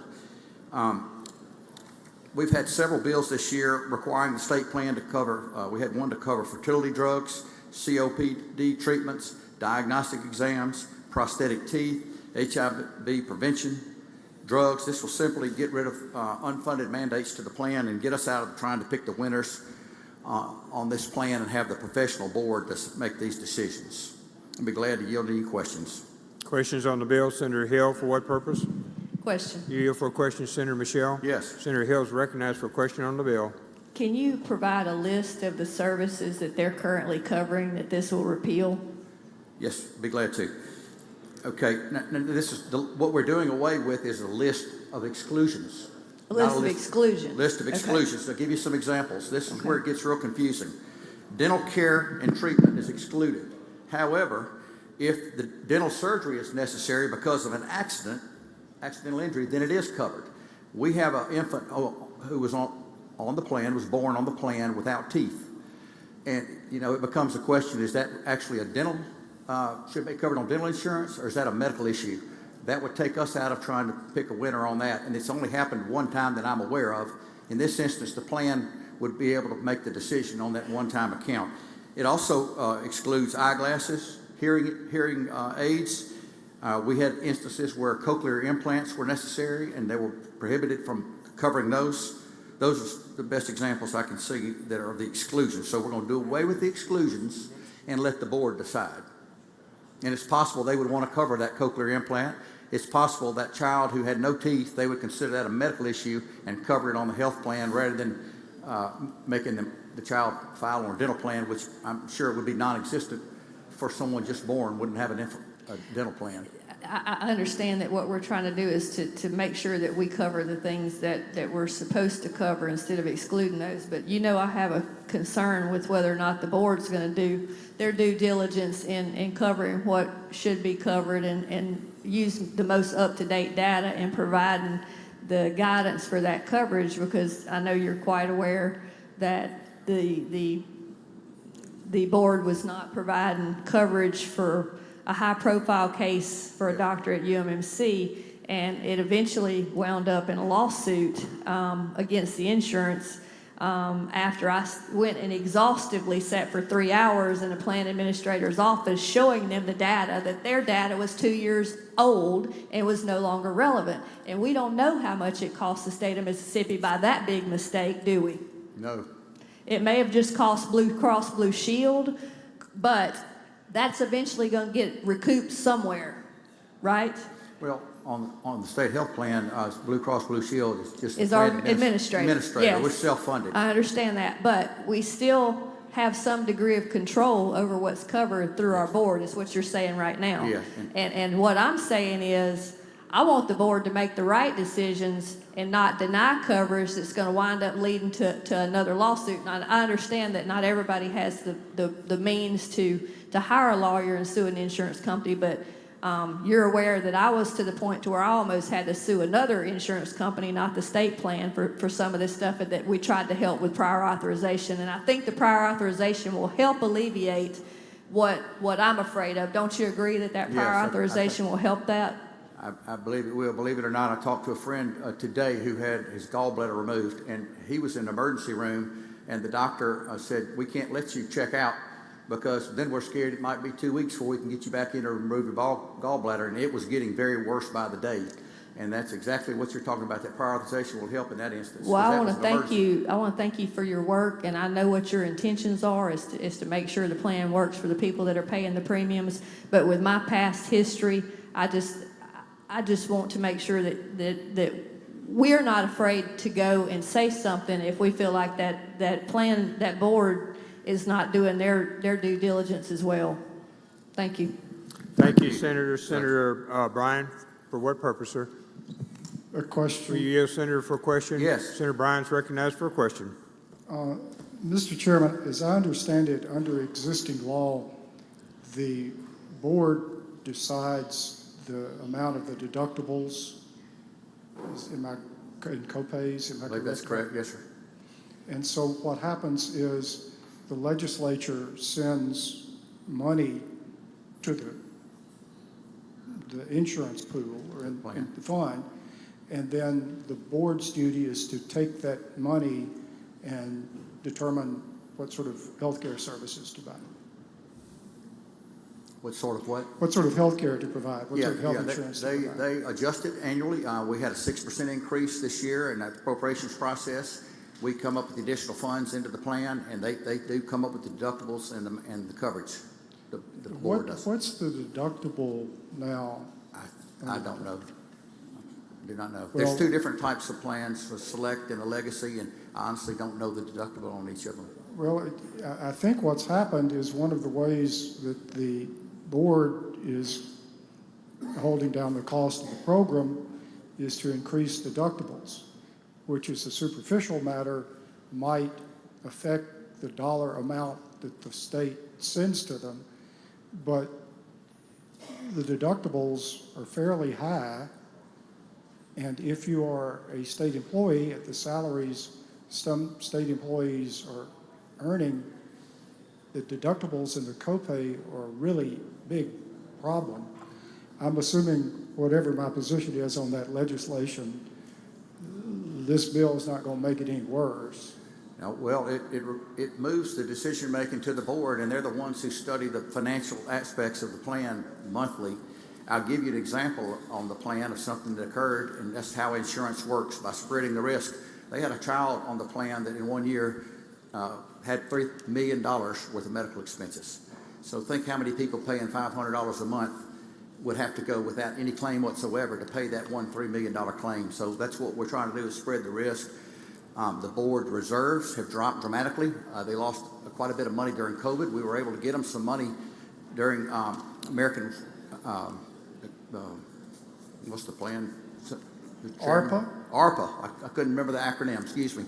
ARPA funds for You that. ought to be on public health if you want to try to remember Yeah, acronyms. thank you. And we did have a study committee this summer to study the state health plan, and we had quite a few hearings, and we had one idea we thought was a real good idea that we came out with that failed in the insurance committee yesterday, dealt with an issue. Hopefully we'll have some other ideas, but Senator Hobson and I serve on the oversight committee of that board, and we go monthly to the meetings, and we monitor what they do. One other item that you might, that could really cost the plan a lot of money right now that's out there that's so popular is the weight loss drugs. They're very expensive, but at what point, if someone loses weight, do the benefits exceed the cost of the medicine? That's something that they'll be looking at. They're not paying for that now. They're paying for it for diabetes, but not for weight loss. And we want the professionals making that decision. I'd hate to come out of here with a bill mandating the state health plan cover weight loss drugs. It could bankrupt the whole plan. And that's a good example. Well, my concern and my questions are related simply to the deductibles and the copay, which I believe are too high, burdensome for the employees. And my question is, this piece of legislation is not going to make that any worse. I wouldn't think so, Senator. I mean, again, they look at the plan every year, and if they had a really bad year, we did get them about $90 million, or the plan would have been in very bad shape. Their expenses went up during COVID, and I wouldn't say that they would not take that off the table if they had to raise the deductible just to make the plan sound. It is a self-funded plan, and we have an administrator, so it's the appropriations that this body makes to the plan each year that keeps it afloat. Thank you, Senator Bryant. Senator Parker, for what purpose, sir? A question, Mr. You President. have your question, Senator? Yes. Senator Parker is recognized for a question on the bill. Thank you, Mr. President. I also want to thank you for your work on the prior authorization bill. I was glad to see that finally make it to the finish line. I'm just really having my first look at this bill, and while I understand the concern that we not overburden the insurance company, are you aware of some of the profits that we've seen by some of the insurance companies in the last year? The last report I saw showed a number of them showing a profit of about $16 billion in the last fiscal year. I think I've got an email that shows a breakdown of that. So I just want to bring that to attention when I bring my concern to this, is that as I read the new language here of "and shall determine all benefits and exclusions," am I reading it incorrectly in saying that the plan then could decide, because they are given the "shall" word, they could decide to no longer provide prescription drug coverage? Would that be a correct action Sure. that the board could take? Yes. Could they decide to not cover any treatment or procedure needed for autism? Yeah, but let me go back to that point you just made about prescription drugs. We don't mandate that they cover prescription drugs now. Right, but when we give them that ability with the word "shall" to do basically they to do away determine with it all now. benefits and exclusions, and I would hope that whatever language we had in a bill like this would give them the ability to cover more things. Yes. But as I read it, and as I think about things that are kind of coming down the pipe, there are new treatments or new things that are kind of being developed that I'm afraid they may say, as a blanket thing, we don't cover any, molecular DNA studies to look for markers in the body for recurrences of certain cancers. Would that be an exclusion they could implement under this language? I guess they could. I think what you're going to be happy with, though, is Section 2, and that's where we've taken the exclusions away from them. So right now, that's not listed as an exclusion. So they would have the right to do that. Something you might be interested in, eyeglasses right now are excluded from coverage on the plan. Hearing aids, I mentioned cochlear implants, dental care and treatment, unless it's item that occurs during an accident, dental surgery. So we're taking those off the table, so in that one instance where. And I'm very familiar with that because it becomes challenging because, for example, Medicare covers when I see patients for all the procedures and everything that I do, but the only time they'll cover us for glasses is after a procedure. So if we do cataract surgery, they will cover a pair after that. So I understand how that's been, but this would maybe give them that ability to take that away too, though. And so. No, right now, it's a definite exclusion. And I don't know about Medicaid or Medicare, but right now, that's a definite exclusion on the plan. It would give them the option to include it. I guess I'm just misreading it, or can you tell me, in general, who requested the bill? The insurance commissioner who sits on the board, and the board is in favor of this as well. And as I mentioned, Senator Hobson and I are on the oversight committee of it, and we have a very good board, and I think they'd make the right decisions rather than having this body try to pick the winners and the losers. Right. That information you talk about, markers, my eyes would glaze over if I had to get educated on that issue, and I'd rather the professionals on the plan that deal with that on a daily basis make those decisions.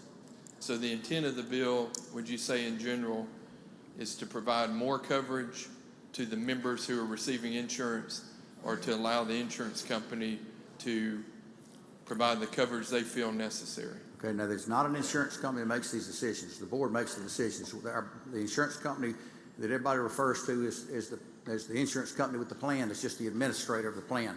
Right. So they're at the will and pleasure of the board who makes these decisions. And right off the bat, it's going to increase opportunities. Let me mention some more items that are excluded currently. Right. Cosmetic surgery or treatment, except for the extent necessary from accidental injury, while covered by the plan. Services rendered in a hospital owned or operated in the United States government for which no charge is made. If you want to see the section 2515.7, it's a little bit long for me to read, but that will list all the items. But I guess just in closing, is the board's desire to provide greater coverage or more coverage, or is it to, by cost-saving measures, reduce the cost of the plan to the membership or to the state employees? Senator, I don't know their intent. What it does right off the bat, though, is open up things that they cannot currently cover now and gives them an opportunity to cover it. So I'd like to think that it opens up more opportunities to cover things rather than exclude things. I don't think you have to worry about them excluding prescription drugs. Okay, thank you. Questions on the bill? Senator Hill? For what purpose, ma'am? I'd like to speak. Questions on the bill? Senator Hill is recognized to speak on the bill.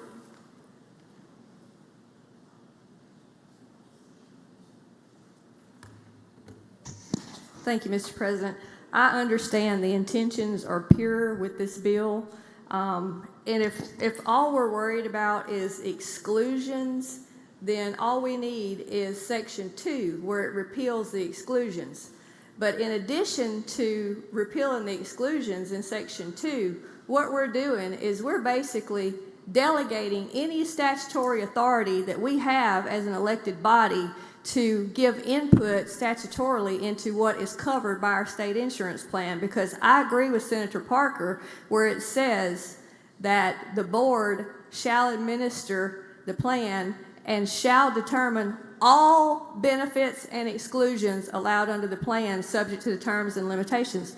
So if we pass this bill, then pretty much anything that we say that we want covered statutorily, they can determine that it's not covered based on what I'm reading in this bill. So I'm extremely concerned about giving this much authority to the board because, quite honestly, I've had dealings with the board in the past on coverage issues, and I got stonewalled when I had the correct information telling this plan administrator at the board, you need to cover this. You're wrong by denying this coverage, and you're going to wind up losing. And guess what? They did lose. So I'm extremely concerned about taking any authority that the legislature has and delegating every coverage decision to that board, because y'all know the plan does not have the greatest financial balance sheet. And I'm extremely concerned about cost-saving measures that they may decide to implement. I'd rather see rates raised a little bit and people get the things covered that they need. And look, I love this chairman right here. I think he wants to do everything in the best interest of our constituents. But what I'm saying is, I don't trust this board because I've had dealings with them and I've had constituents have to sue this insurance to get the coverage that they deserve. Thank you, Senator Hill. Senator Parker, you're recognized. Amendment at the proper time. Proper time, Senator. Please deposit with the Secretary.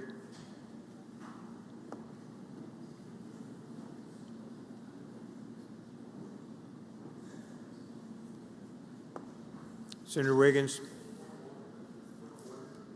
Point of order, Senator would you cut his mic on, please? Please proceed. Point of order. Please proceed. I thought we were closing on the bill. Can you do an amendment when you're closing on the bill? Ken, I think. 1 second, I'll check. Just speaking on the bill.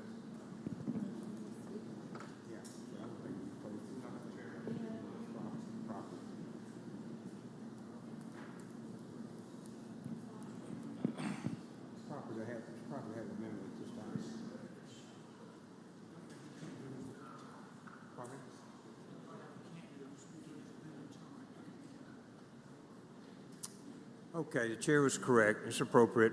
Thank you. Motion denied. Senator Parker has an amendment. It's on the screen. Mr. Clerk, please read the amendment. Amend on line 13 by striking shall and all.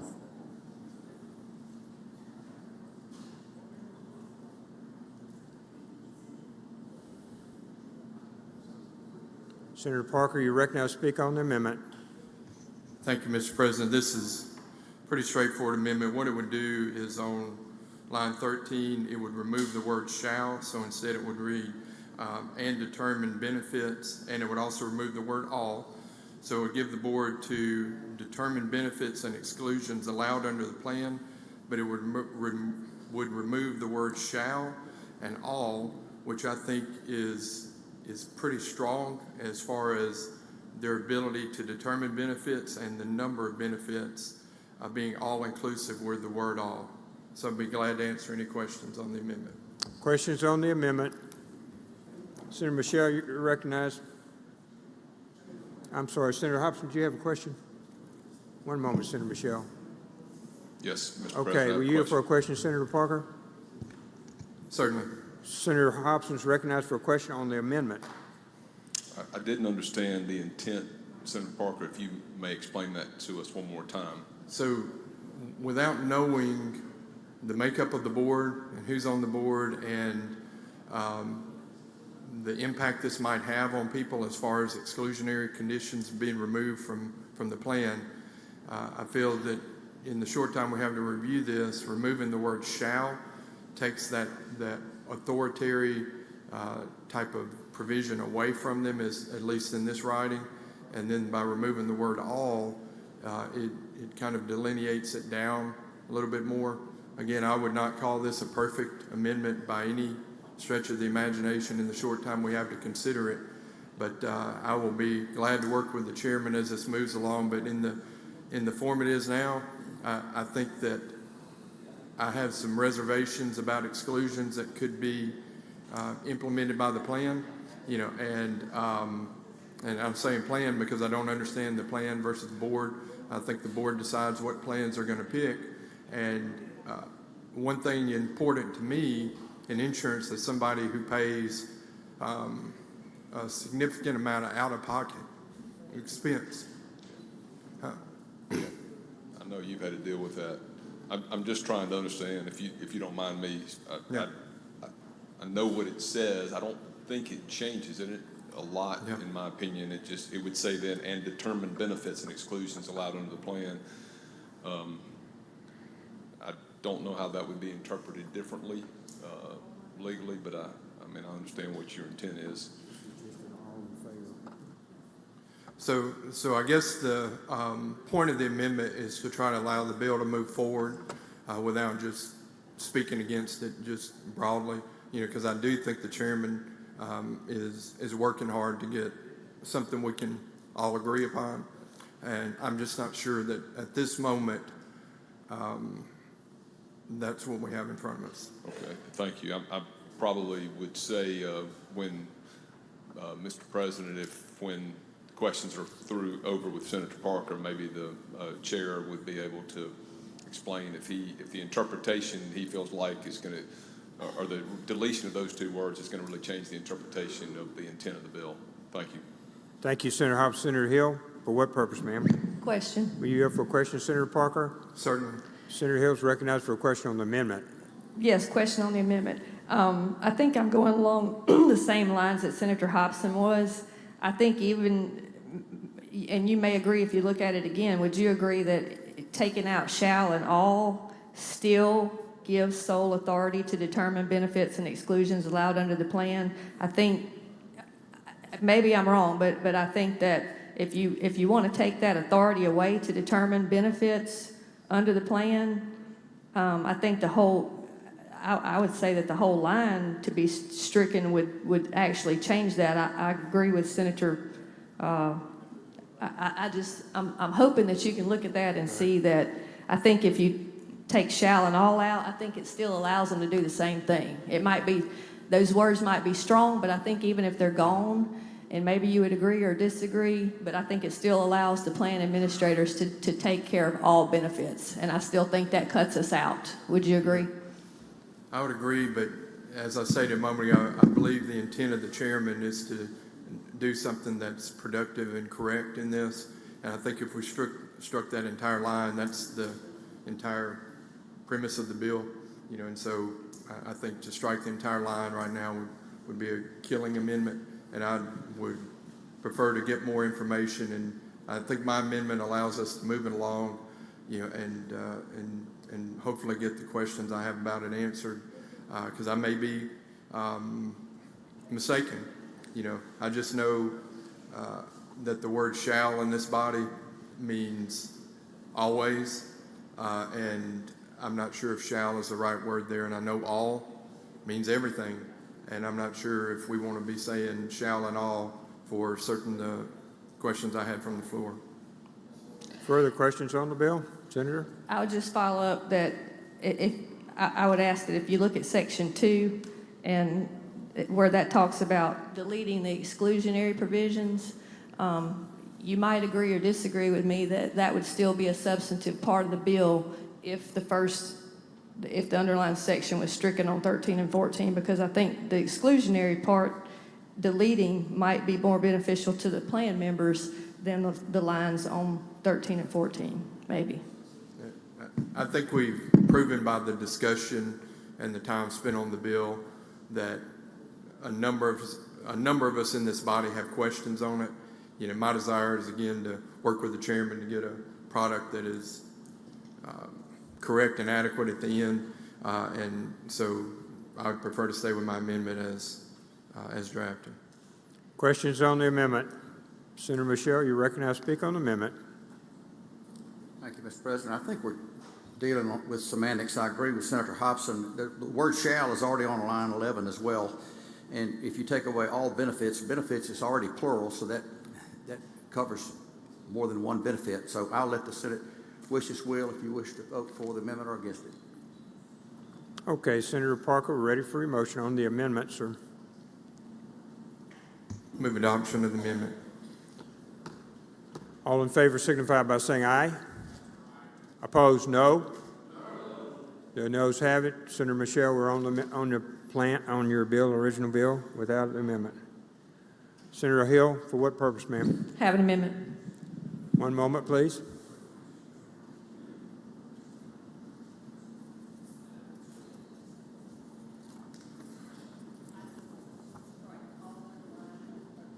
We have to have something put on the screen, ma'am.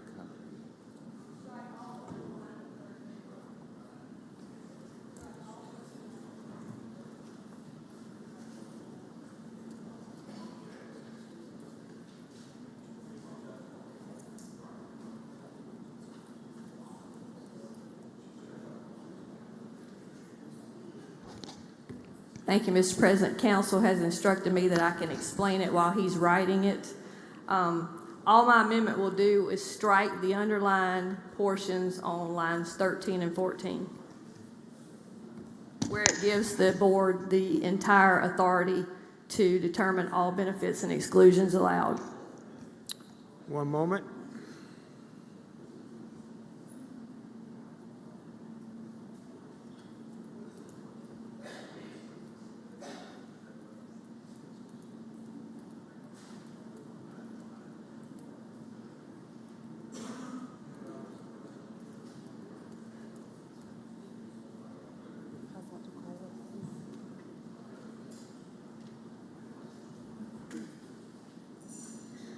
Okay, we have it up on the screen. Questions on the amendment? Questions on the amendment? Senator Turner Ford. Thank you, Mr. President. My question, Senator Hill, is if this language is deleted, and I guess the question is, who currently determines the benefits for the plan? It's jointly determined by certain statutory sections and determinations by the board. So all the striking this would do is take it back to the current way the plan is delivered. And when you say statutory provisions, is there a particular committee or are there individuals who make this decision? It would be the insurance committee. There's sections in the code that say we cover diabetes. I think we added a section a few years ago that says we cover autism treatment. There's very few statutory things that it says that we cover by statute, but I know that diabetes and autism are the two that come to my mind. So in my mind, it wouldn't matter what we pass if we give them full authority to make all the decisions on what's covered and what's excluded. So if deleting that language would just take it back to the way it is now, to where we could come in and put something in code if we wanted them to cover it, we could still do that. Thank you. Thank you, Senator Turner Ford. Other questions on the amendment? Senator Michelle, you're recognized to speak on the amendment. What we're trying to avoid is unfunded mandates to the plan. Again, this is a self-funded plan. So if there's a large expense, it's going to come out of the plan, and we're going to have to go see Mr. Appropriations Chairman and ask for more money. If you want to bankrupt the plan, then we can pass a bill to require weight loss drugs. That would be a good example. Sounds good. I'd love to lose about 7 or 8 pounds, and I'm going to get on the drug. It costs about $1,000 a month. And I think our premiums are about $550 a month. But I'm gonna try it because I'd love to lose about 7 pounds. We've got people in the state, we lead the nation in obesity. At some point when that cost of that drug comes down to where it's affordable, then the state health plan may decide that this is a good expenditure of our money. But right now, where it's $1,000 a month, it's not. So I ask you to not vote in favor of the amendment. Senator opposes the amendment. Okay, you want to have your motion, please, Senator Hill? Need your motion, please. On the amendment, we have no further questions. You're up on your amendment, ma'am.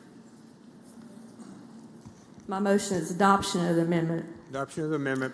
I can't remember the rules right now. I don't know what it takes for division. I'm not asking for a roll call. I just like to see division. Senator for division. One.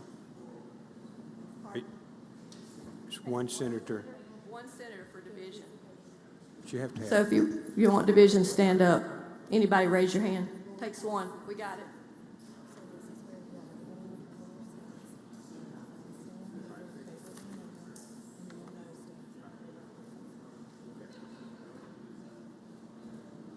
Okay, will everyone return to their seat for a moment? Senator Boyd, need you to be at your seat, please, ma'am. We're going to take account. Senator Blunt, Senator Bryan, Senator Sparks. Okay. All in favor, stand first. Okay, Senator Simmons, for what purpose, sir? Point of order, Mr. President. Please proceed. Mr. President, as I understand the rules, the vote should be called first, and if there's a question regarding the vote, then division should be called. As I understand the rules. She called for the vote, and she called for division, as I understand it. We'll check with it.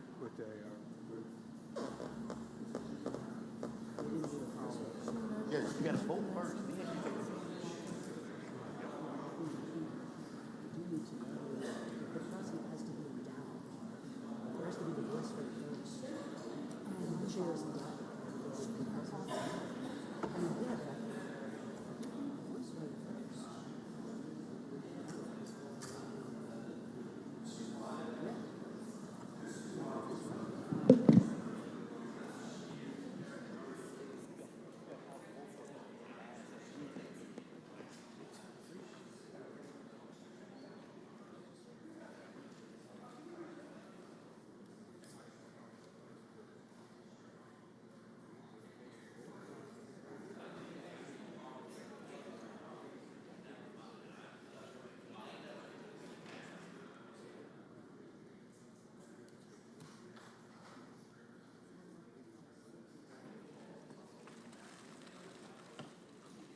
Okay, Chair was correct. Point of order is not well taken. Rule 118 allows for request of division vote. Everyone who is in favor of the amendment, please stand.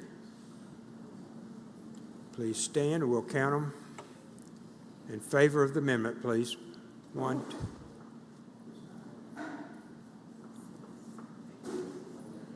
Senator Whaley?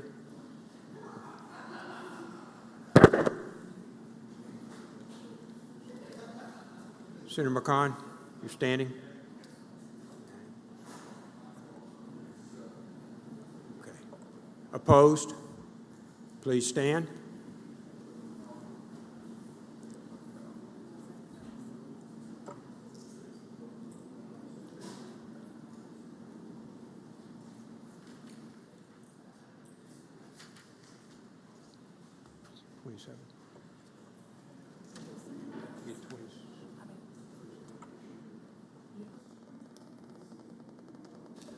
Amendment fails. Senator Michelle, we're back on the vote, back on the Final passage by use of the morning roll call, Senate Bill 2756. use of the morning roll call has been requested. Does anyone object to the procedure? Wish to be recorded as voting no on the bill? No. Boyd? No. Parker? Williams? Ladner? Seymour? Hill? No. Chisholm? No. Polk? No. Anyone else? Parks? No. Anyone else? McCon? No. Barrett? No. Anyone else? Anyone else? Bill passes. We'll go to Senator. I want to pass item 70 and have it retain its place on the calendar, please, Mr. President. Item 70 retains its place on the calendar. Senator Polk, you're recognized. Thank you, Mr. President. I move the Senate stand in recess until 2 p.m. 2 p.m. Good work. Thank you very much. All in favor signify by saying aye. Opposed, no. The ayes have it.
Mr. President, I'd like to go to item number 71, called up and have the title read. Mr. Clerk, please read the title. Senate Bill number 2016, illegal dumping, increased penalties for. I make the usual motion. Senator makes the usual motion. All in favor signify by saying aye. Aye. Opposed, no. The ayes have it. Please proceed, Senator. Thank you, Mr. President. If you'll recognize Senator Horn to explain the bill.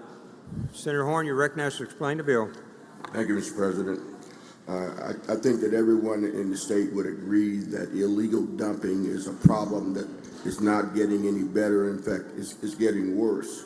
And what this bill would do would be to increase penalties for folks who were caught illegally dumping, both as a misdemeanor and as a felony. The misdemeanor fines are for anyone who exceeds a dumping of 15 pounds or 27 cubic feet in volume, but not exceeding 500 feet and not exceeding 100 cubic feet in volume, and not for commercial purposes.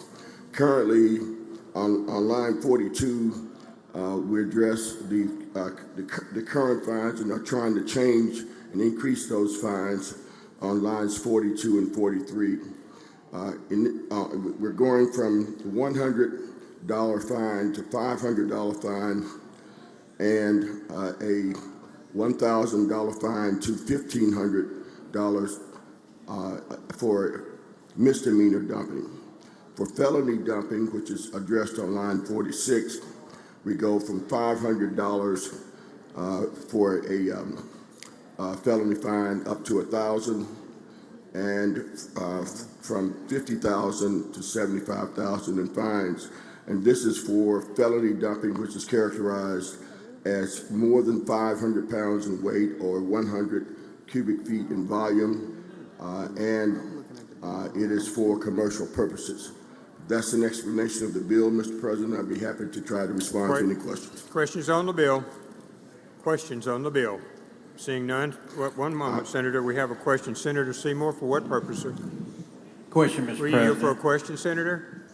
Senator Seymour, you're recognized for a question. Mr. Chairman, with this, would this hinder you if you had kind of like a super dumper? Somebody's going to come out and put toxic waste in their debris, and you're limiting yourself to $75,000 of recovery? Well, right now it's $50,000, Mr. Chairman. So the fine would be increased to $75,000. Thank you. Thank you, Senator Seymour. Other questions on the bill? Other questions on the bill? Seeing none, we're ready for your motion, Senator. Mr. President, if there are no further questions, I move adoption by use of the morning roll call. Use of the morning roll call has been requested. Anyone object to the procedure? Customers voting no. Present. Seeing none, bill passes by use of the morning roll call. I'm showing aye. 72, Senator Fillingane. Thank you, Mr. President. I'd like to go to item 72, call it up and have the title read. Mr. Clerk, please read the title. Senate Bill number 2196, Mississippi Terroristic Threats Law, provide enhanced penalty for threat against the airport. I make the usual motion. Senator makes the usual motion. All in favor signify by saying aye. Aye. Opposed, no. The ayes have it. Senator Fillingane. Thank you, Mr. President. I would ask that you recognize Senator Thompson to explain the committee substitute. Senator Thompson, you're recognized. Thank you, Mr. President. I have an amendment to the committee substitute. All we did in committee was add a reverse repeal to the bill. I'd like to call the amendment, be recognized to explain. The first, Senator, I think we have to adopt the committee substitute, then we go to the amendment. Okay. In the committee substitute added a reverse repealer to the bill, so I move to adopt the committee substitute. Motion is to adopt the committee substitute. All in favor signify by saying aye. Aye. Opposed, no. The ayes have it. If you have an amendment, is it up on the screen? Okay, here we go. We got it up, Senator. We're ready. Thank you. Senate Bill 2196, ladies and gentlemen, is a revision to the domestic threats law. It adds a minimum sentencing requirement for domestic threats made that involve an airport or that cause a disturbance to the airport. This was brought to us by the Jackson Airport, and the Gulfport Airport has also agreed to the bill. On lines 32 through 37, we add a minimum. The existing law is that someone guilty of making a terrorist threat is punishable by imprisonment for not more than 10 years. In Part B, the new subpart that begins on line 32, we had a minimum that the imprisonment shall be for not less than 5 years if the domestic threat involves an airport. That's a brief explanation of the amendment, and I move to adopt the amendment, unless there are questions.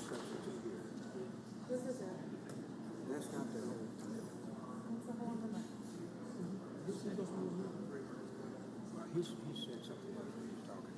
It's not that. Yes, sir. This. Okay, Senator, ready for your motion. Move to adopt the amendment. The movement is to adopt the amendment. All in favor signify by saying aye. Aye. Opposed, no. The ayes have it. Okay. We're on the bill. I yield for any questions. If not, I move for adoption on the morning roll call. Questions? Seeing none, Senator's suggested use of the morning roll call. Does anyone object? The procedure, which should be called as voting no. Present? Thank you, Senator. For those all present, the morning roll call is aye, and the bill passes. 73, Senator Fillingham. Thank you, Mr. President. I'd like to go to item number 73, call it up and have the title read. Mr. Clerk, please read the title. Senate Bill number 2288, images or audio altered or created by digitalization, criminalized dissemination of in certain circumstances. I make the usual motion. Senator makes the usual motion. All in favor signify by saying aye. Aye. Opposed, no. Please proceed. Thank you. I'd like for you to recognize Senator Johnson to explain the committee substitute. You recognize Senator Johnson. Thank you, Mr. Chairman. Thanks, Mr. President. Senate Bill 2288 defines the digitization of audio and video or images it includes artificial intelligence, so AI alterations, and it attaches a criminal penalty to the intent to harm an individual emotionally, financially, or physically.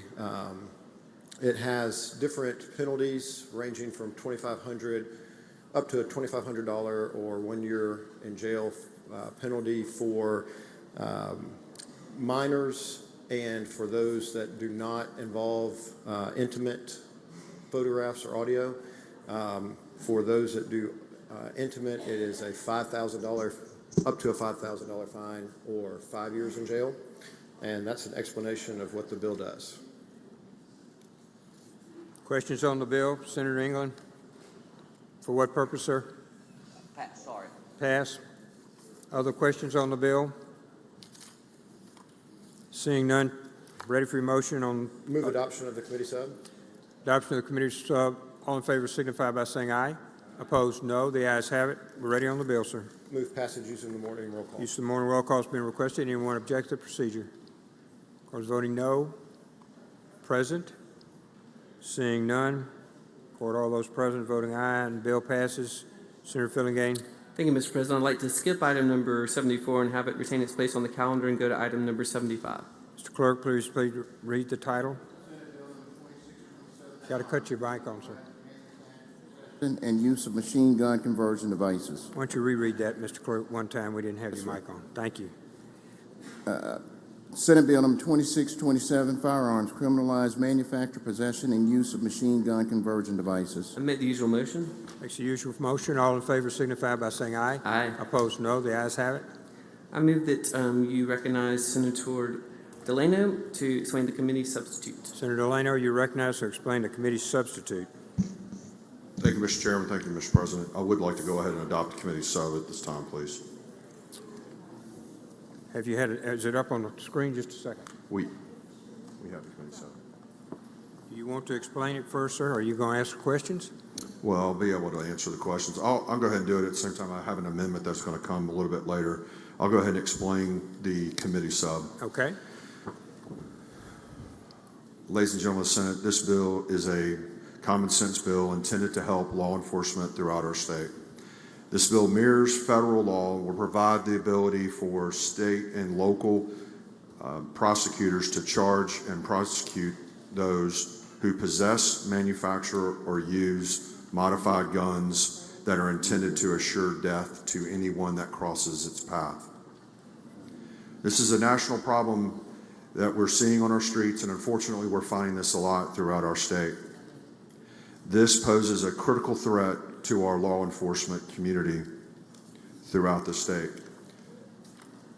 Earlier this session, you received a handout on your front desk or on your desk that has letters of support for this bill from various associations across the state. But unfortunately, on January 4th, 2024, George County Deputy Jeremy Malone was shot and killed by one of these modified devices. We did send this language that's in this bill to the NRA, and they provided assistance in drafting that focuses this bill on the illegal use and provides exclusions for those who lawfully possesses these devices. So what are these devices that we're talking about? This is a device that is printed from a 3D printer that you can find just about in every single high school throughout the state.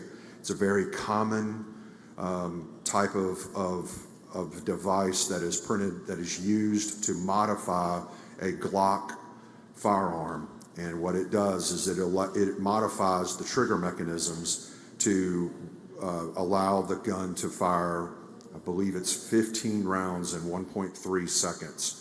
That's an unbelievable fire rate that all you would have to do is pull the trigger one time to expel all of the rounds that are in the magazine.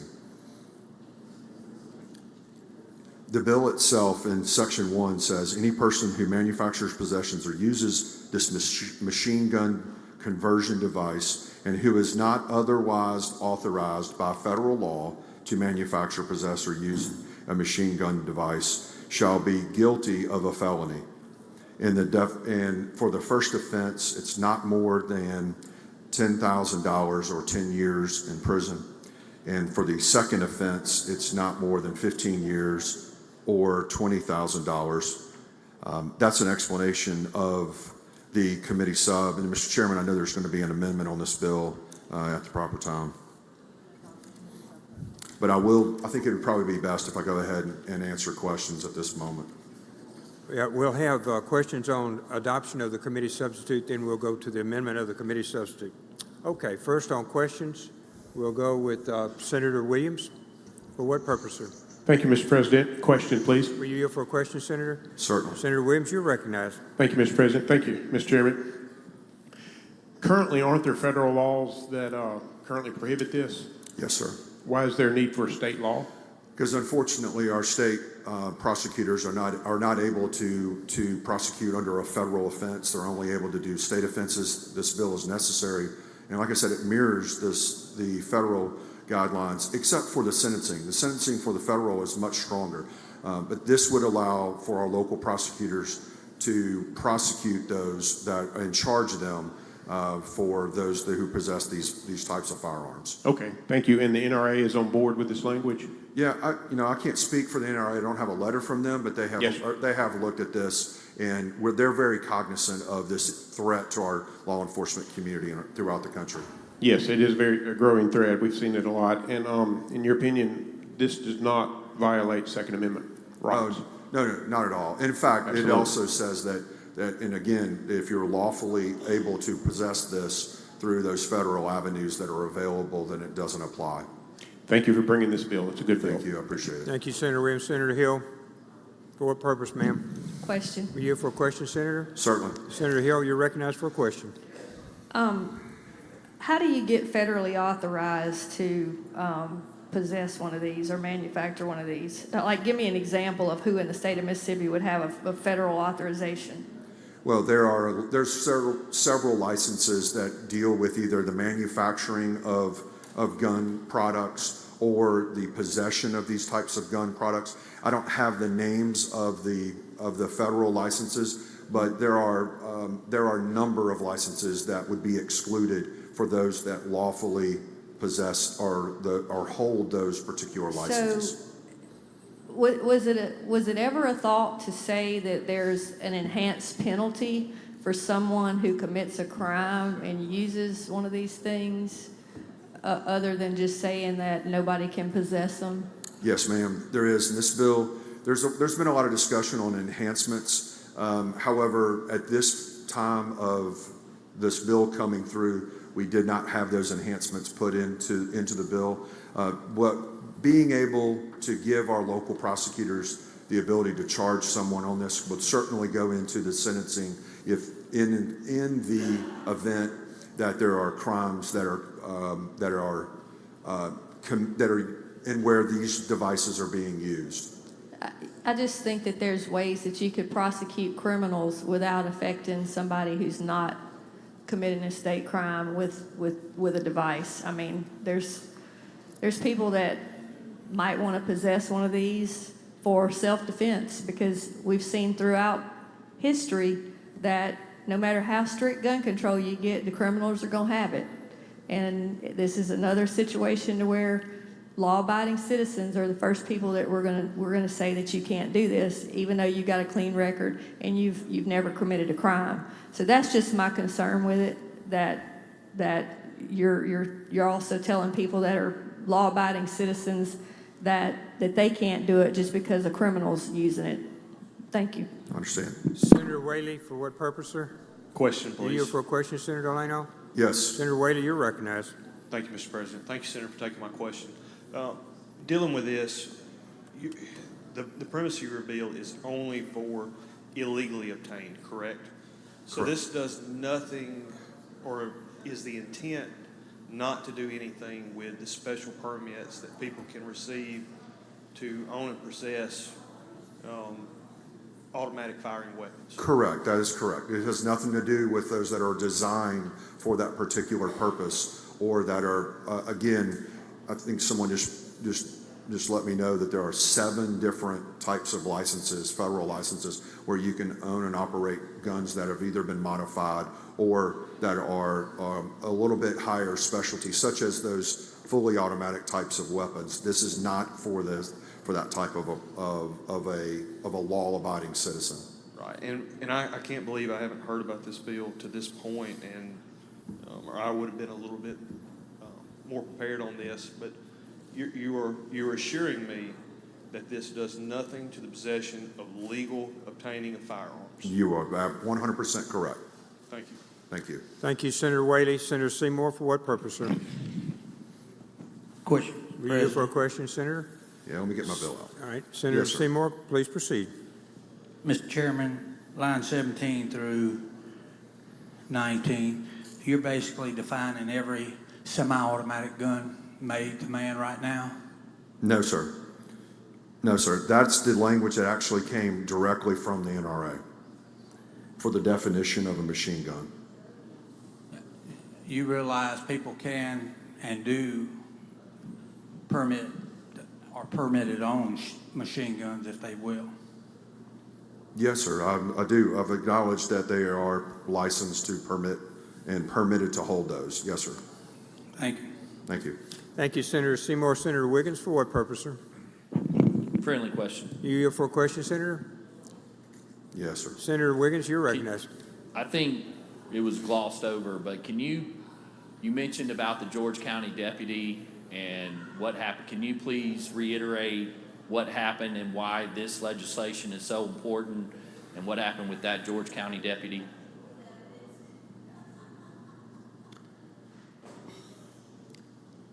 This deputy was on patrol and pulled somebody over for, I believe it was an illegal tag.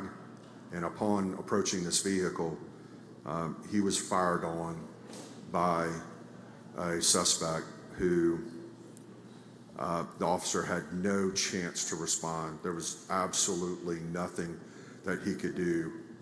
With this type of a firearm is so easy, this type of modified, illegally modified firearm is, this perpetrator pulled the trigger and released, I believe it was 15 rounds. Quite a few of those rounds struck the officer in his face. There was no way for anyone to survive that type of injury. So these are very deadly devices. They're killing machines. This is not something that a law-abiding citizen would need to have. And And if this bill had been in place, of course, it would have been illegal, but it would have allowed our state law enforcement to immediately and as fast as the system allows, prosecute in this manner, using this legislation.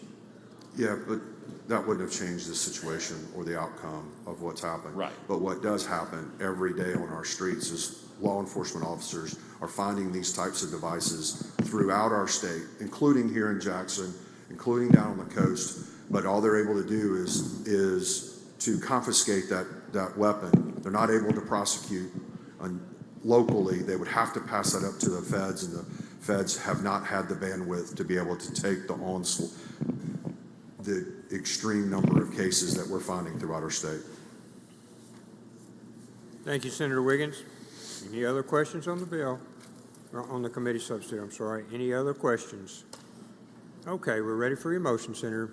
Motion would be to adopt the committee sub. All in favor signify by saying aye. Opposed, no.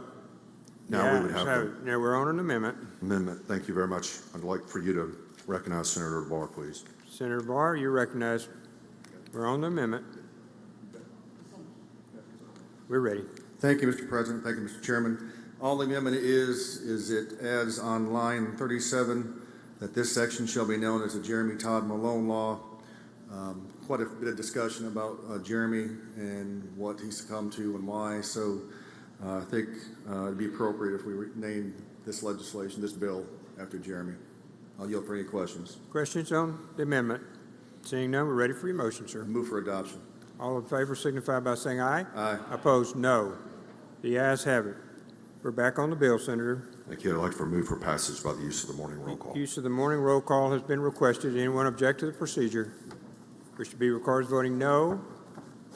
Chisholm, no. Seymour, no. Hill, no. Anyone else? Present McMahon, present Whaley, present Barrett, present Tate, present Ladner, present Jackson, present McClendon. Anyone else? Present Parks,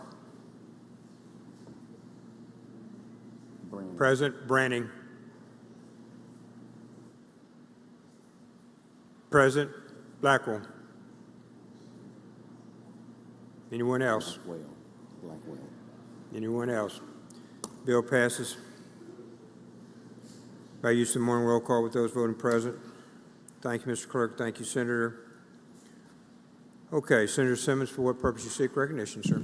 Introduction out of order, Mr. President. Please proceed. Thank you, Mr. President. Here on Tourism Day at the Capitol, we have some of my constituents from the Washington County Convention and Business Bureau. We have Lisa Winters in the North Gallery. Will you please stand? Helen Mae Brown, Thelma Johnson, and Catherine Gardner. I ask the Senate to make them feel welcome.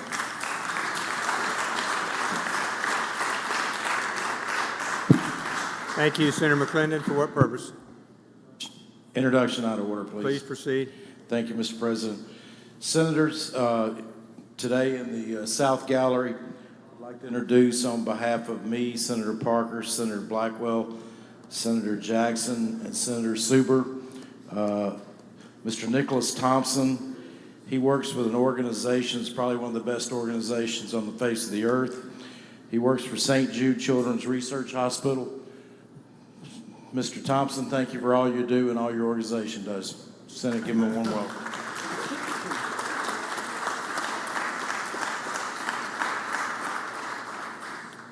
Senator Horn.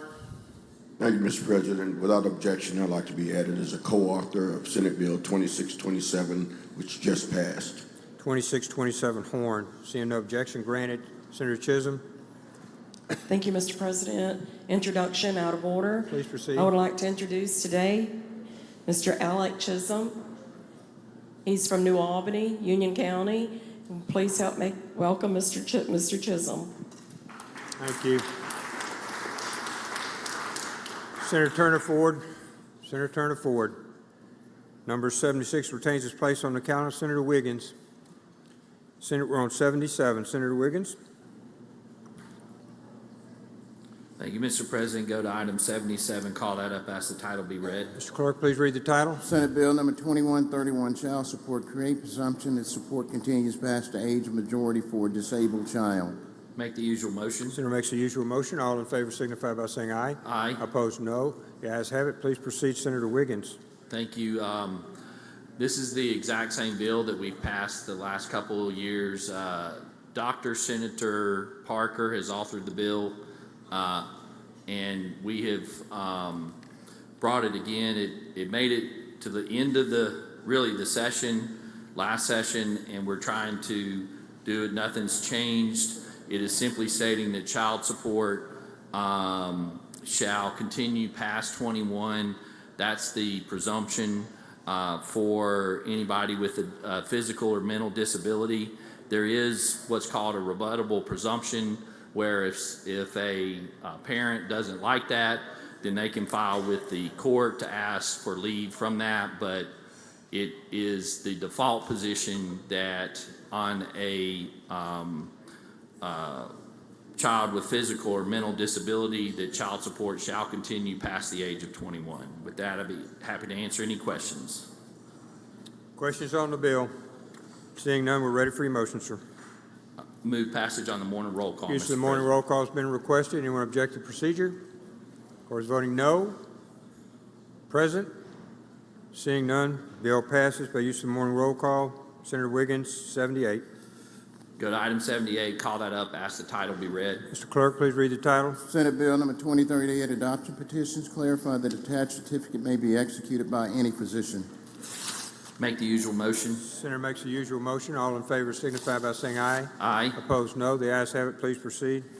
Thank you. Simple bill. It simply changes the language or clarifies that that adoption petitions can be signed by a physician. Apparently, there's been some in the court some question about what is actually a doctor under the current language, and line 112 to 114 defines physician. Excuse me, which means a person licensed under Chapter 25 of the Mississippi Code, and that gives the courts guidance of what it means by physician. With that, I'd be happy to answer any questions. Questions on the bill? Seeing none, we're ready for your motion. Move passage on the morning roll call, Mr. Senator President. suggested use of the morning roll call. Anyone object to procedure? Court is voting no. Present? Seeing none, bill passes. Morning roll call, voting aye. Move ask that item 79 and 80 be passed over, retain their place on the calendar, and we go to item 81. Call that up. Ask the title be read. 79 and 80 retain their place on the calendar. Mr. Clerk, please read the title. 79, 2266. Senate Bill number 2266, Mississippi Electronic Court System require free access for public defenders. Make the usual motion. Senator makes the usual motion. All in favor signify by saying aye. Aye. Opposed, no. The ayes have it. Please proceed. Thank you, Mr. President. Simple bill simply grants public defenders free access to the MEC system. For the non-lawyers, the MEC system is the system, excuse me, by which all your courts and lawyers and judges have access to the court files. And this is allowing public defenders for indigent defendants to be able to access those. Filings are done. That's pretty much how we practice law nowadays. So that's what this does. Be happy to answer any questions. Questions on the bill? Senator Simmons, for what purpose? Friendly question, Mr. President. You for a question, Senator Wiggins? Yes. Senator Simmons, you're recognized for a question on the bill. Thank you, Mr. President. Chairman Wiggins, free access is granted currently for prosecutors, correct? Yes, by gosh, we want to make our public defenders the same as the prosecutors, yes. Thank you. But you're right, yeah. Thank seriously. you. Thank you, Mr. Chairman. Thank you, Mr. President. Thank you, Senator Simmons. Other questions on the bill? Seeing none, we're ready for your motion, Senator. Move passage on the morning roll call, Mr. The President. morning roll call has been requested. Anyone object to the procedure? Court is voting no. Present? Seeing none, passed by use of the morning roll call, showing aye. Bill passes. Thank you, Senator Wiggins. Senator England? Senator England? Pass and retain 82 to 85, Senator Younger? Pass and retain 86, Senator Parker? Pass and retain 87 to 91, Senator Michelle? One moment, Senator Michelle, 92, Senate? Mr. President, go to item 92, Senate Bill 2125, and ask the title be read. Mr. Clerk, please read the title. Senate Bill number 2125, state employees require the state to offer health savings accounts to. I'd like to make the usual motion. Usual motion. All in favor signify by saying aye. Opposed, no. The ayes have it. Senator Michelle. Ask Senator Johnson to be recognized to explain the bill. I believe it's a committee substitute. Is it? Yes, Senator, you're recognized. I think we have a committee substitute, Senator. We do. Okay. Ask that you bring up the committee substitute. We're good to go. Thank you, Mr. President. This bill allows or has the state allow for state employees to use the cafeteria plan or a pre-tax with reduction of their paycheck to fund a health savings account.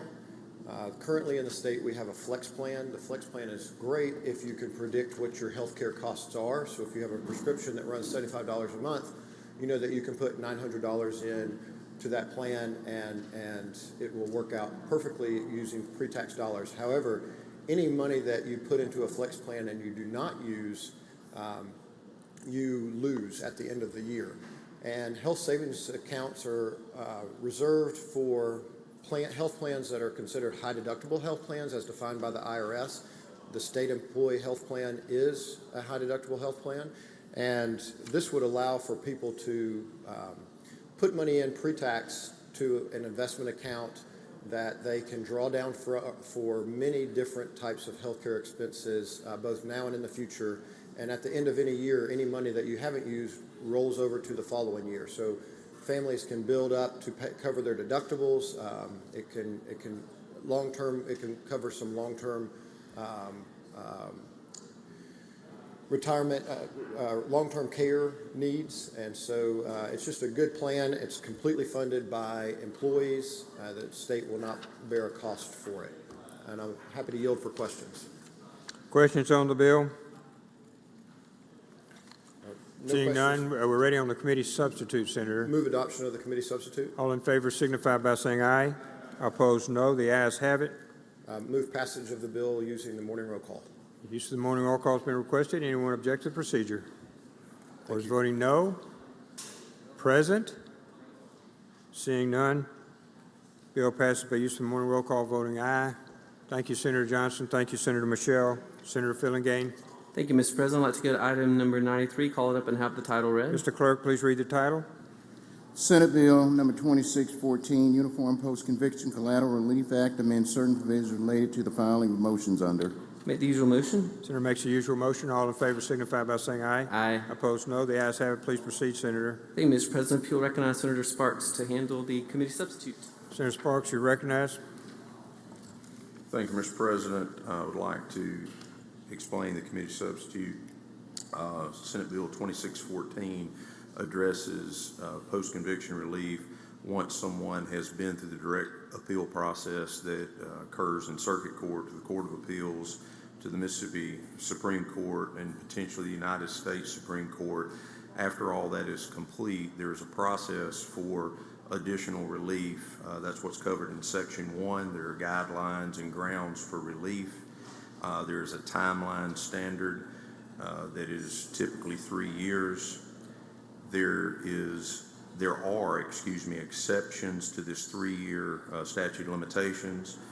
One of those being an intervening decision of the court or newly discovered evidence, and there is a 1-year statute of limitations tolling for those things. So in other words, 1 year after the intervening decision was made or the evidence was discovered or could have been discovered through the exercise of due diligence, that is still an exception, but it has a 1-year statute of limitations. Additionally, in paragraph 5, there is the ineffective assistance of counsel during these post-conviction proceedings. We're not talking about upon appeal, but this is not a ground for relief. What happened in 2013 or so, the Mississippi State Supreme Court created this additional exception through basically case law in a decision that they had made in Grayson, I believe it is, and then they have reversed themselves in the Ronk decision, R-O-N-K, and have asked the legislature to clarify that there is not a ineffective or incompetent assistance of counsel during this post-conviction relief. This is also not a ground of relief in the federal post-conviction system, but this is in response to the court ruling in 13 and then ultimately overruling themselves, and we're codifying that. In Section 2 and in Section 3, we repeat that language that there's a 1-year statute of limitation on intervening decisions, newly discovered evidence, and again that this ineffective or incompetent assistance of counsel is not an exception per the Mississippi State Supreme Court's rulings. That is an explanation of the bill, or excuse me, of the committee sub. Mr. President, I would yield any questions. Questions on the committee substitute? Seeing none, we're ready for your motion, Senator. Move that we adopt the committee sub. All in favor signify by saying aye. Aye. Opposed, no. The ayes have it, Senator. Move for passage on the morning roll call. Use of the morning roll call has been requested. Anyone object to the procedure? Court is voting no. Present. Thank you, Senator Sparks. Thank you, Senator Fillingame. It passes. I didn't see him, man. I'm sorry, Senator. For what? I was just trying to get recorded as voting no. Voted no. I'm sorry, Senator. I missed you. 1 no. Anyone else? Anyone else? Thank you very much. Excuse me. All right, Senator.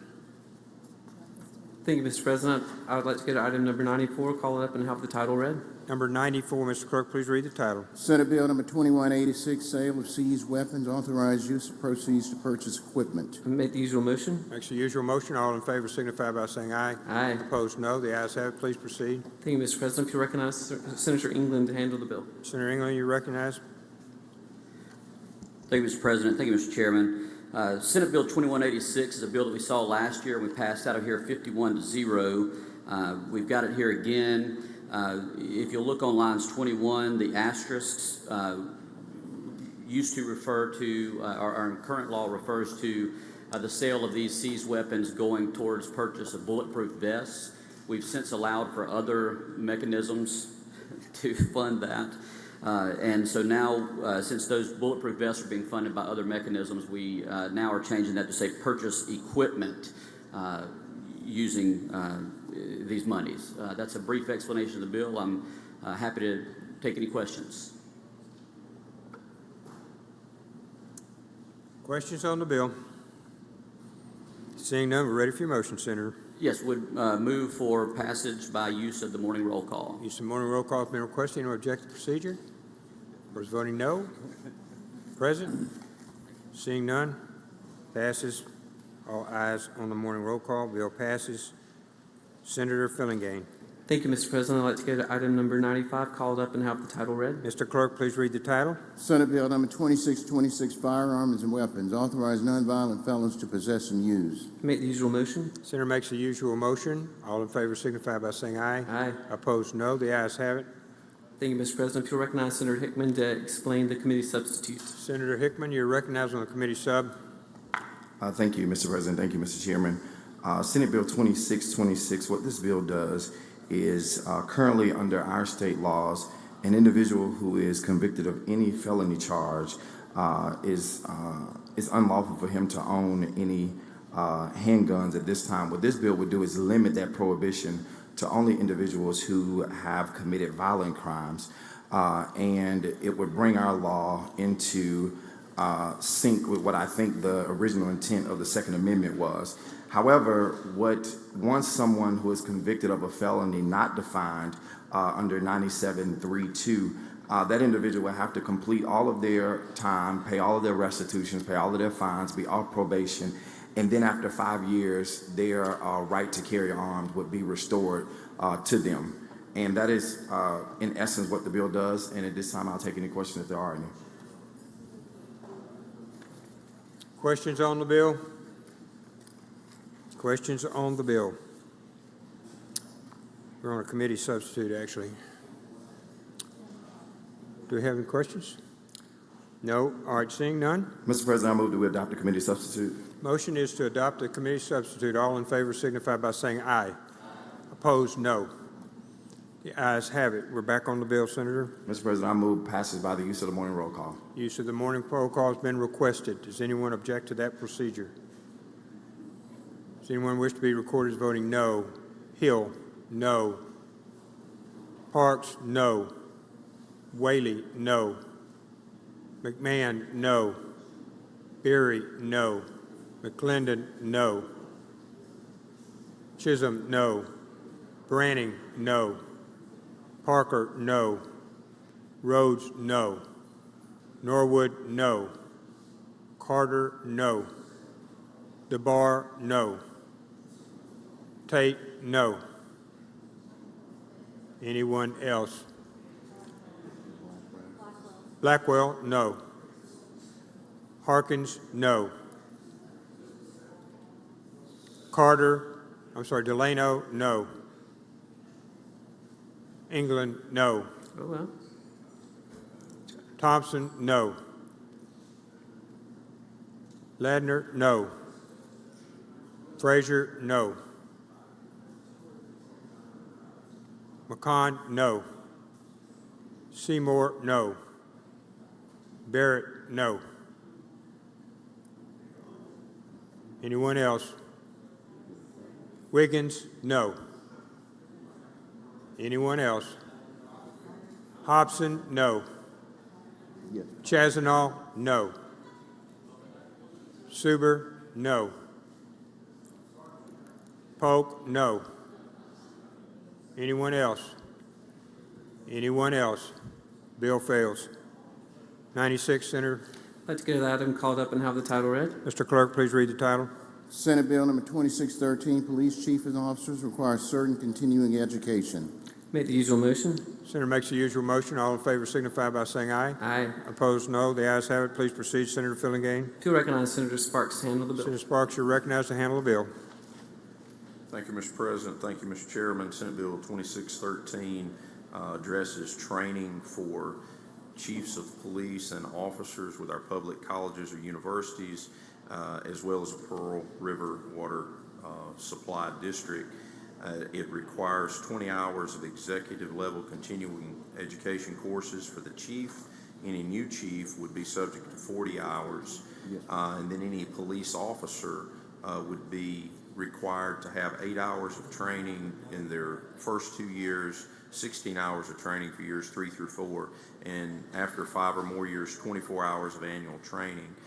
This training was already occurring in our municipal police forces, but our colleges and universities, as well as this water supply district that has a police force, were not included in this. So this would require the training and would also have reimbursement in the same mechanism as the municipalities do for the Mississippi Board of Law Enforcement Officers Standards and Training shall reimburse. That goes through the Department of Public Safety. The estimated cost on that was about $25,000, give or take, but it would obviously encourage more training for our university and college police forces and chiefs. That's an explanation of the bill. I would yield. Questions on the bill? Questions on the bill?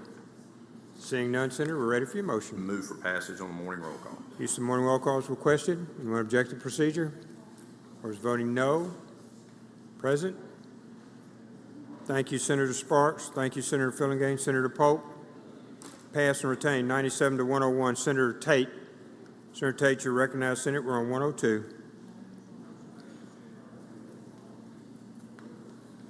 Thank you, Mr. President. I'd like to go to item number 102 on today's calendar. As the title be read. Mr. Clerk, please read the title. Senate nomination number 37, Dr. David H. McElry, Oxford, Mississippi State Veterans Affairs Board as a representative from the 1st Congressional District as it existed March 1st, 1992. 5-year term effective May 5th, 2023 and ending May 4th, 2028. My motion is that we do advise and consent. Motion is to advise consent. All in favor signify by saying aye. Aye. Oh, yeah, it is.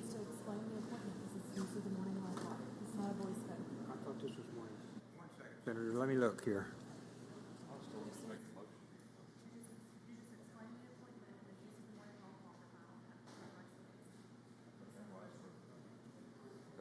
My motion is that we use the morning roll call for that we do advise and consent. Okay, is there any questions on the advising consent? Does anyone object to the procedure? Wish to record voting no? Present? Advising consent granted. Thank you, Mr. President. I'd like to go Appointment to is item, confirmed, and we'll go to 103. thank you, Mr. President. I'd like to go to item 103 and ask the title be read. Mr. Clerk, please read the title. Senate nomination number 38, CSM Sylvester Tatum, Jackson, Mississippi State Veterans Affairs Board to represent the 2nd Congressional District as it existed March 1st, 1992. Remainder 5-year term effective August 1st, 2023 and ending May 31st, 2025. Vice, B.G. George E. Irvin, Sr.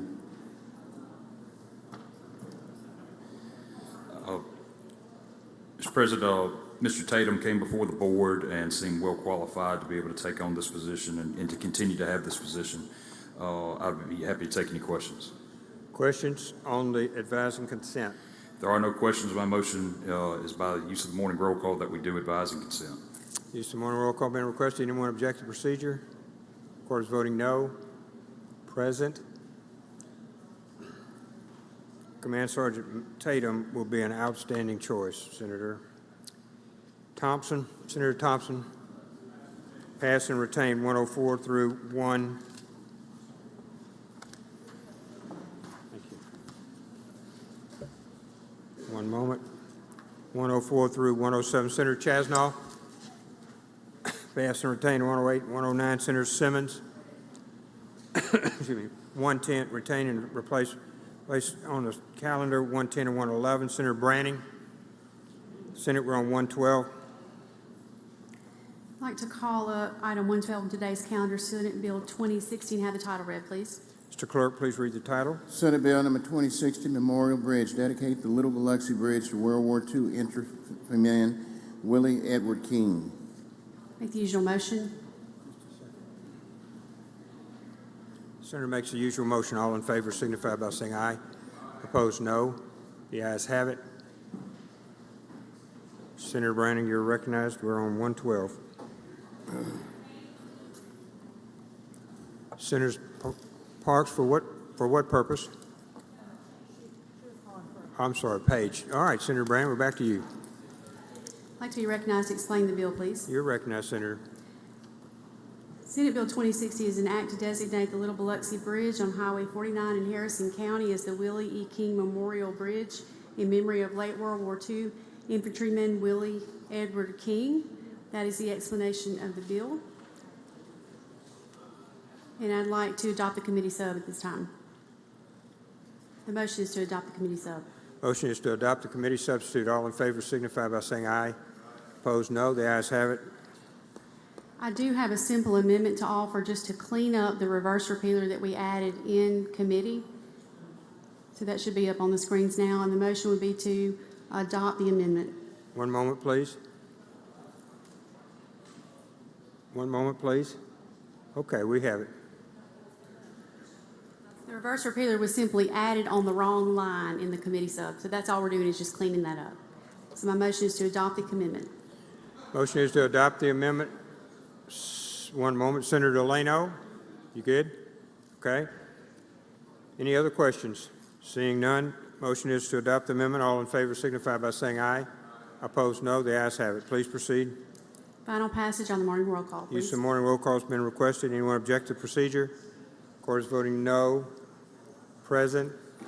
Senator Delano, you're recognized for what purpose, sir? Mr. President, I'd like to be added as a co-author, and if Senator Carter was here, he would like to be added as well. I think Senator Carter is here.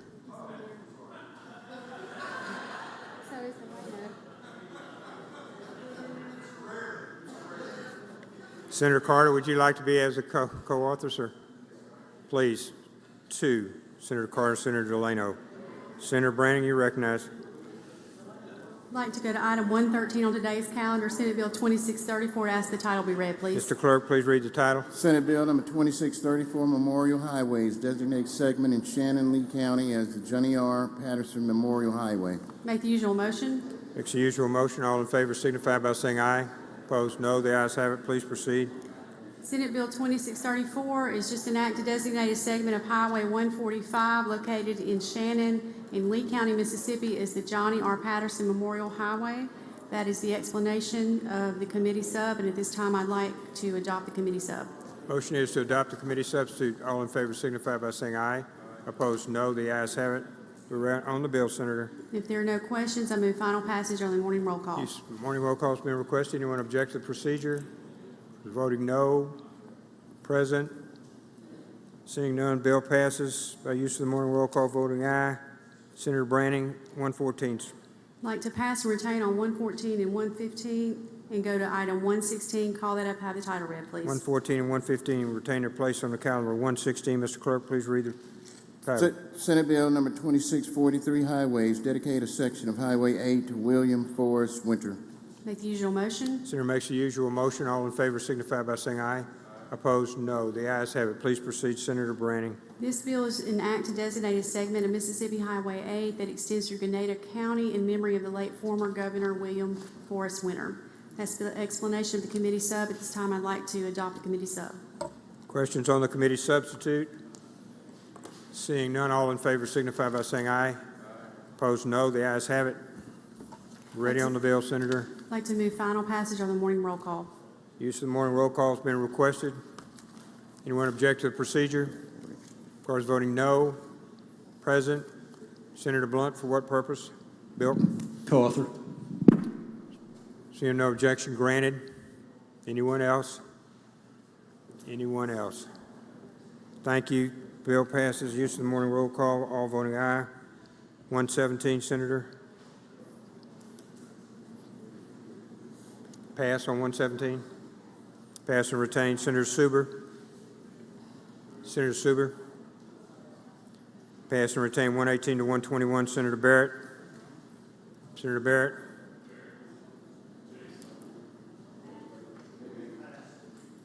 Pass and retain 122. Senator Bryan. Senator Bryan, we're on 123, Senate. I would like to pass items 123 and 124 and allow them to retain their place on the calendar. 123 and 124 retain place on the calendar. 125, Senator Bryan, you're recognized. I make the usual motion. I ask the title be read. Since 19... Whatever I'm supposed to do. I know, since 1984. All right. Mr. Clerk, please read the title. Senate Bill number 2152, Department of Human Services, authorized to enter into lease with counties and to appoint certain county directors. I make the usual motion. Usual motion. All in favor signify by saying aye. Aye. Opposed, no. The ayes have it. Thank you, Senator. I would ask the chair to recognize Senator Blunt. Senator Blunt, you're recognized to explain the bill. Thank you, Mr. President. Thank you, Mr. Chairman. Senate Bill 2152 is requested by the Mississippi Department of Human Services. The bill makes two changes to current law. One, current law provides that the County Director of Human Services must be a resident of the county. In some cases, this has proved to be a challenge for the department. So the bill allows that in the event of the unavailability of a county resident, the department may choose someone from another county until a suitable county resident is found. That's one change. The second change deals with the authority of the Department of Human Services to enter into a lease with the county for office space to allow the department to maximize the availability of federal funds. The law requires the department to have an office in every county, and this will allow for federal funds to be applied in the event of a lease for the improvement of that office. I'll be happy to yield for any questions, Mr. President. Thank you. Questions on the bill? Seeing none, ready for your motion, Senator Blunt. My motion is passage by use of the morning roll call. You see your morning roll call been requested. Anyone object to the procedure? Or is voting no? Present. Seeing none, bill passes aye. The morning roll call. Senator Bryan on 126, sir. I would like to pass 126, 127, 128, and 129 and have them retain their place. Retain their place on the calendar through 129. 130, Senator. I ask that the title be read. Mr. Clerk, please read the title. Number 2340, Harper Grace's Law, extend repeal on authority to research and dispense cannabinoid CBD oil for medicinal purposes. I make the usual motion. Senator makes the usual motion. All in favor signify by saying aye. Aye. Opposed, no. The ayes have it. I ask the chair to recognize Senator Blunt. Senator Blunt, you're recognized for the bill. Thank you, Mr. President. Thank you, Mr. Chairman. Senate Bill 2340 is simply a repealer bill that extends the repealer on Harper Grace's law. You may remember this was a forward-thinking law we passed a few years back that Senator Harkins introduced for some constituents that with a child suffering from debilitating epileptic seizures. This bill makes no changes to the law. It simply extends the repealer until 2027. I'll be happy to yield for any questions. Senator Hill, for what purpose? Question. Will you yield for a question, Senator Blunt? Yes, I do. Senator Hill, you're recognized for a question on the bill. Senator Blunt, I fully support this bill, but after we passed what was called medical cannabis in here, a person can't just go down to your local cannabis shop and get their child treatment for epilepsy now that we've made medical cannabis widely available? The product that is provided under Harper's Grace law is not available through the Mississippi Medical Marijuana Program. This is separate from that. We heard from, and I know you weren't on the subcommittee, so you couldn't know this, but we heard from Dr. Woodward about this product. The product applies specifically to this one condition where the medical marijuana law applies to the conditions that are specified in the law. This applies specifically to epileptic seizures, and the product is a different product that is not available through medical marijuana stores or card. Would that be because this is a pharmaceutical grade product that you can only get by prescription? This is a product that this runs straight through UMMC. And they get this product from which of course is part of University of Mississippi. They get this product from the facility up there in Oxford, and it is a special product as part of the FDA clinical trials that are conducted there at Ole Miss in Lafayette County. So the medical marijuana hasn't alleviated the need for somebody going to a doctor and actually getting a prescription for epilepsy, correct? Well, this is a very... Or participating in a clinical trial? I don't know what are all the different types of products that are available that may help someone with epilepsy, but I know this particular product is something that is not... let me jump ahead. Here's what I think. If this product was available in a medical marijuana dispensary, it would be available to be sold by anybody with a condition who could get a card, which may or may not be epileptic seizure. This product is specifically designed for epileptic seizures and epileptic seizures only, if that makes sense. I thank you, Senator Blunt. I fully support this bill because it's real medicine. Thank you. Thank you, Senator Hill. Thank you, Senator Hill. Other questions? Seeing none, we're ready on your motion, sir. My motion is passage by use of the morning roll Use of call. the morning roll call has been requested. Anyone object to procedure? Court is voting no. Present? Seeing none, bill passes. Ayes on the morning roll call. Go to 131, Senator Bryan. I ask that the title be read. Mr. Clerk, please read the title. Senate Bill number 2558, Mental Health Regional Commissions authorize boards of supervisors to agree on board compositions.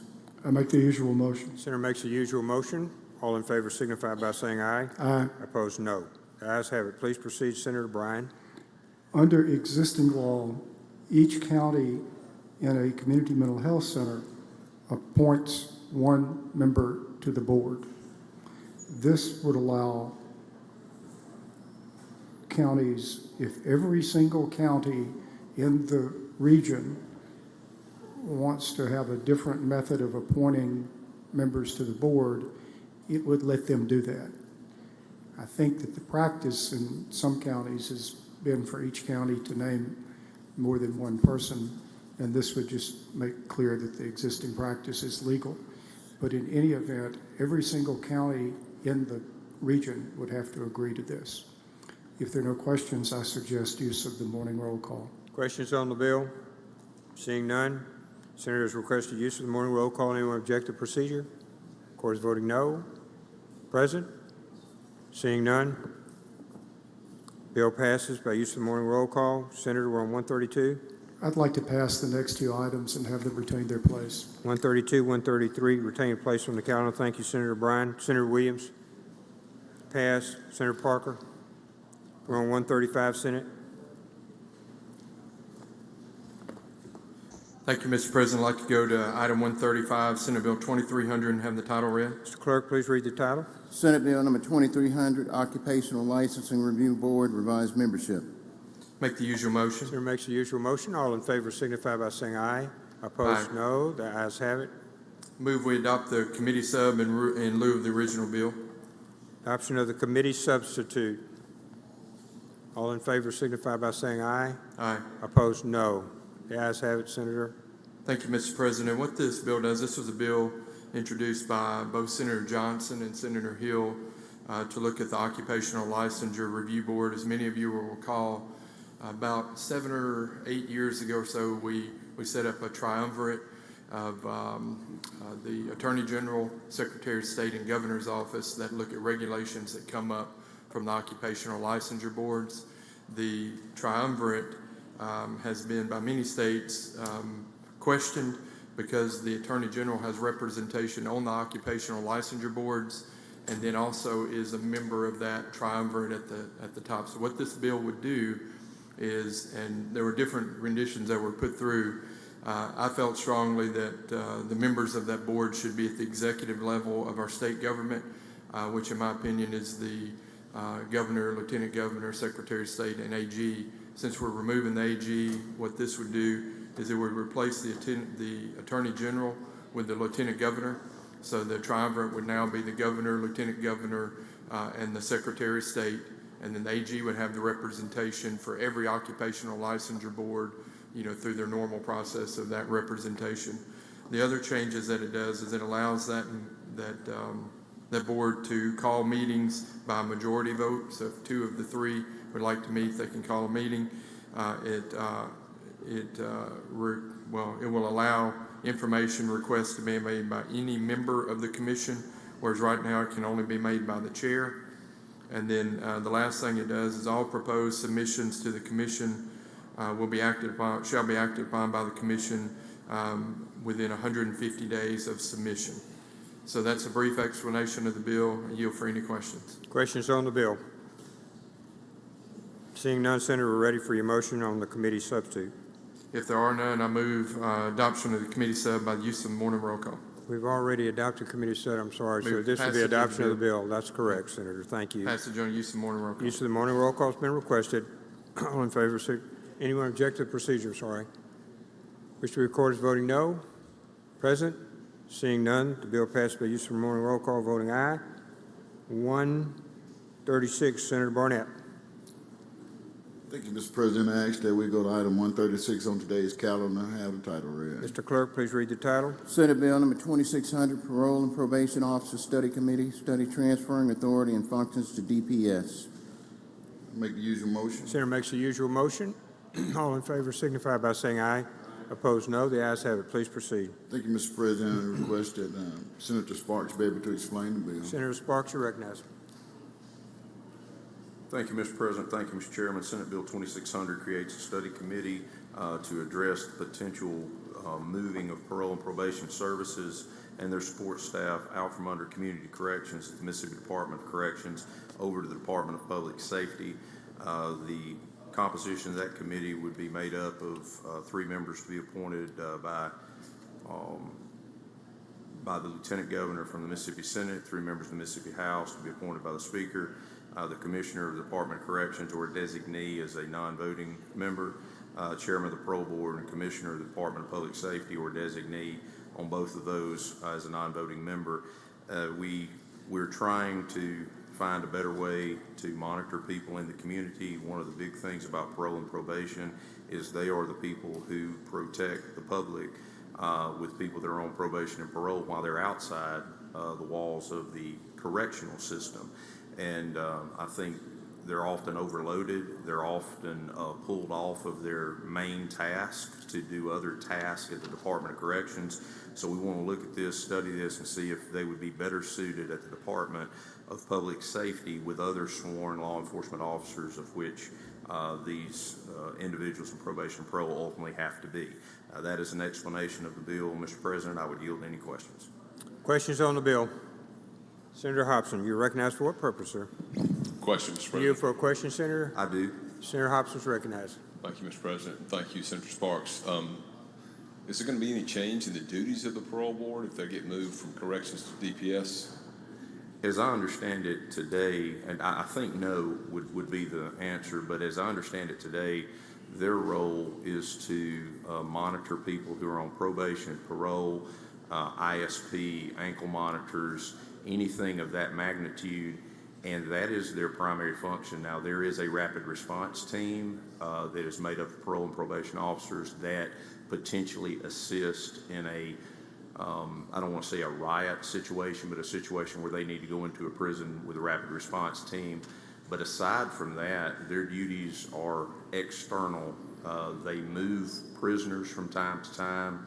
But the problem is we've had, and I think there's been legislation dropped to cap the number of cases parole and probation have because they have a heavy caseload. But there's also the difference between monitoring people who maybe are out on parole or probation that have had more serious offenses versus someone who has a non-adjudicated probation for a drug possession that might be a college student.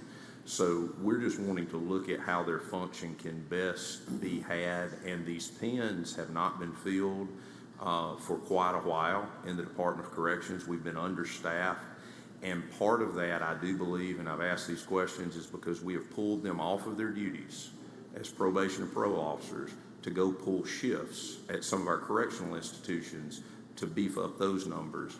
And if you make someone drive from my part of the state to one of our state prisons and pull a 12-hour shift, then that becomes an issue because not only are they not on task that day, they are probably not very good the next day when they drive all the way back. Yeah, I'm just wondering if we're just moving them from one department to the other, is anything going to change in their duties? It is not my expectation that things change in their duties, but that is one of the things in the study of this. Would there be some mechanism where they could assist with the Department of Public Safety? This is something that's obviously in the infant stages. I have mentioned it to the commissioner, at the Department of Public Safety, but, we have not had in-depth discussions, which is why the study committee.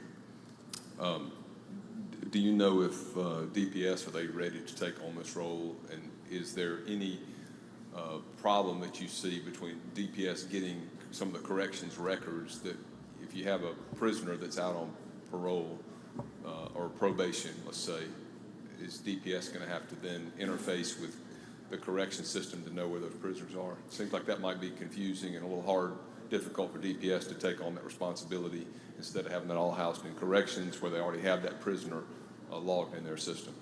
I think that's something certainly to be considered within it. Of course, I have heard numerous stories of IT failures across the Department of Corrections. We have people with paper files. I would love to see a parole case plan that should be within the system. So I share these same concerns, and I think that is part of the study committee, is to see is it viable. The conclusion of the study committee may be that it is not viable to move them to the Department of Public Safety. But I think there's a huge difference between a correctional officer who works in the Department of Corrections, who supervises and guards, if you will, inmates, versus people who are predominantly on the outside who work in local communities as probation and parole officers from county to county. Thank you, Senator Sparks. Thank you, Mr. Chairman. Thank you, Senator. Senator Simmons, for what purpose? Question, Mr. President. You here for a question, Senator? Senator Simmons, you're recognized for a question. Thank you, Mr. President. Yes, I'm sorry. Yep. Chairman Sparks, I know this is going to be a study committee, and I'm not on corrections, and you may have already answered this question. Currently, we are only talking about community corrections, correct? Well, we're talking about the parole and probation functions within community corrections, because there's more that goes into community corrections. I think that's a different issue because you're programming all of your programs within the system. But again, parole and probation officers are not overseeing or running those programs. Okay. And like early release program as well as house arrest, would the study cover those officers who work in those capacities as well? I think so. I think if you're outside, and that's kind of the I guess the differentiation. If I'm outside of the walls of a facility, I think that falls more in the lap of probation and parole, even though we don't mention ISP and other things like that. Is it an attempt or intent of this legislation to move those probation and parole officers away from the local community? Away from what? I'm sorry? Away from the actual local community in which they are currently working? No, I would not. I would not think that would be successful. I think that, they would continue to be in that local community. That's part of the acclimation and reacclimation process when people are released, and that's something I think that affects our recidivism, is that we're not able to always produce what we want to on the outside with proper monitoring and things of that nature. But again, it is a study committee. I certainly, if there's a concern about it, even with the chairman's question, I would be open to putting a reverse repealer in it if that's what's needed. But basically, it is a study committee. And my last question: is it the intent to reduce the number of parole and probation officers that are currently in a particular community? Say that again. Is it the intent to reduce the current number of parole and probation officers that may be, say, in Grenada County? Not at all. Okay. Because we have unfilled pens, partly because I believe we've not had a great focus on what their job and duty entails. We have people that are in probation and parole that are very passionate about their work, want to do their work, and I've been listening for the last 3 or 4 years, and I think sometimes they're deviated from their primary purpose. And if we're going to continue to deviate them, let's admit we're deviating them, or let's put them where they can do the job that they are hired to do. And you did say it would be a friendly amendment to put a reverse repealer in it? Most certainly. All right. That'll be my amendment, Mr. President. Thank you. You need to bring it up, please, sir.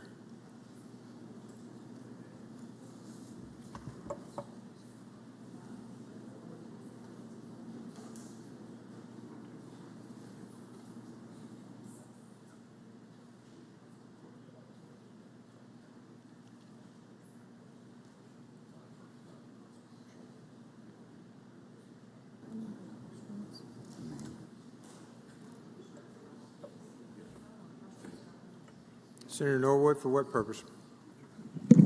Question, Mr. President. You for a question, Senator Sparks?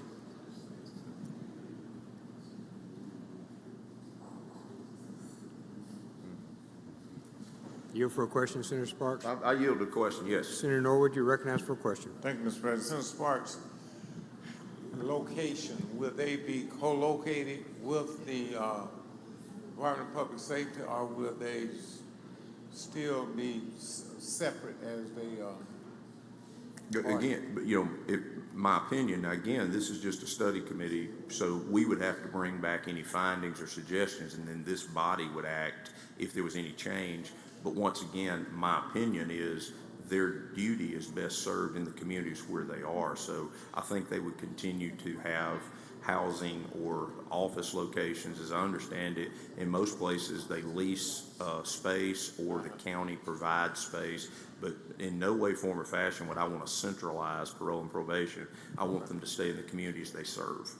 Thank you, Mr. President. Thanks, Senator Sparks. Amendments on the screen. Senator Simmons, you're recognized to explain the amendment. Thank you, Mr. President. Senators, this simply is a reverse repealer so we can continue the discussion regarding this particular legislation. Questions on the amendment? Ready for your motion on the amendment, sir? I move adoption of the amendment, Mr. President. Senator Sparks, you're recognized to speak. No objection to the amendment. All in favor signify by saying aye. Aye. Opposed, no. The ayes have it. Amendment is adopted. Senator Sparks? If there are not any more questions, I would move for adoption on morning roll call. Use of morning roll call has been requested. Anyone object to the procedure? Recorded voting no. Present. Seeing none. Bill passes by use of morning roll call showing aye. We go to Senator Polk, 137. Pass and retain Senator Carter. Pass and retain 138, 139.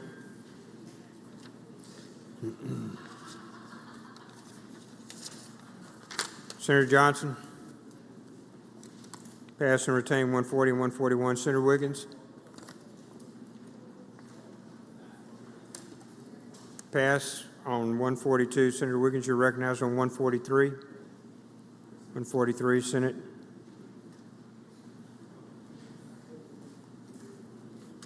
Go to item 143, call that up, ask the title be read. Mr. Clerk, please read the title. Senate Bill number 2761, judicial support staff bring forward provision related to. Make the usual motion. Senator makes the usual motion. All in favor signify by saying aye.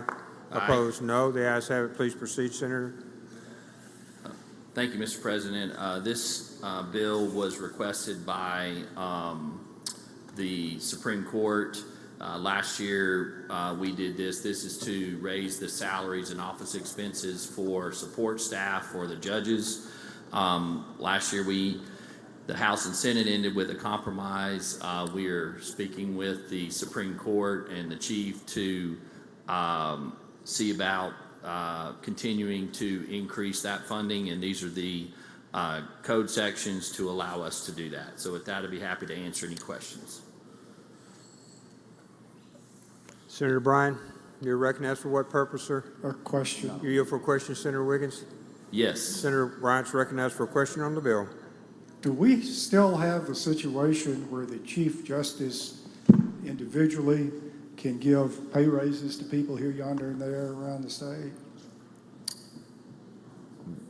Well, Senator Bryan, to your point, do we have the situation? I don't know that we ever authorized that, but we all understand certain things happened, and we've been working through that. But your point, I'm sure, is well heard over at the building across the street. I just hope they heard that amendment several years back to cut their appropriation by 7/9.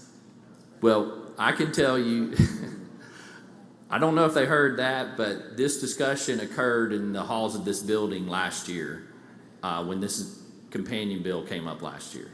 I'm not trying to be silly, and I'm not really trying to be difficult, but I don't think that's a good situation structurally, regardless of who deserves or doesn't deserve a pay raise or who isn't the Chief Justice.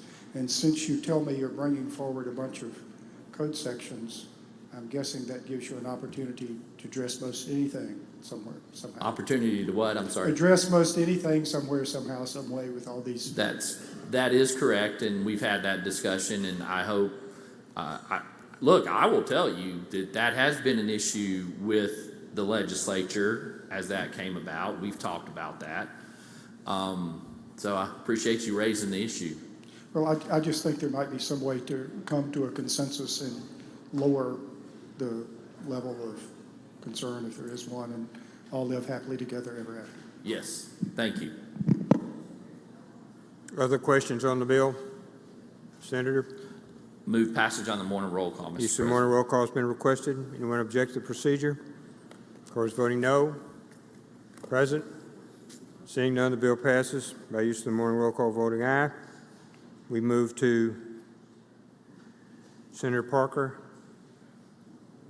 Pass and retain 144. Senator Branning. Pass and retain 145. Senator Whaley. Senator Whaley is recognized. We're on 146, Senate. Thank you, Mr. President. I'd like to go to item number 146, call it up and have the title read. Mr. Clerk, please read the title. Senate Bill number 2652, wild turkey stamps required for wild turkey hunters 16 years of age or older. I'll make the usual motion. Senator makes the usual motion. All in favor signify by saying aye. Opposed, no. The ayes have it. I'd like to recognize Senator Suber to explain the bill. Senator Suber, you're recognized. Thank you, Mr. Chairman, Mr. President. This bill is creating a turkey stamp for the state of Mississippi. It's going to be very similar to like a duck stamp.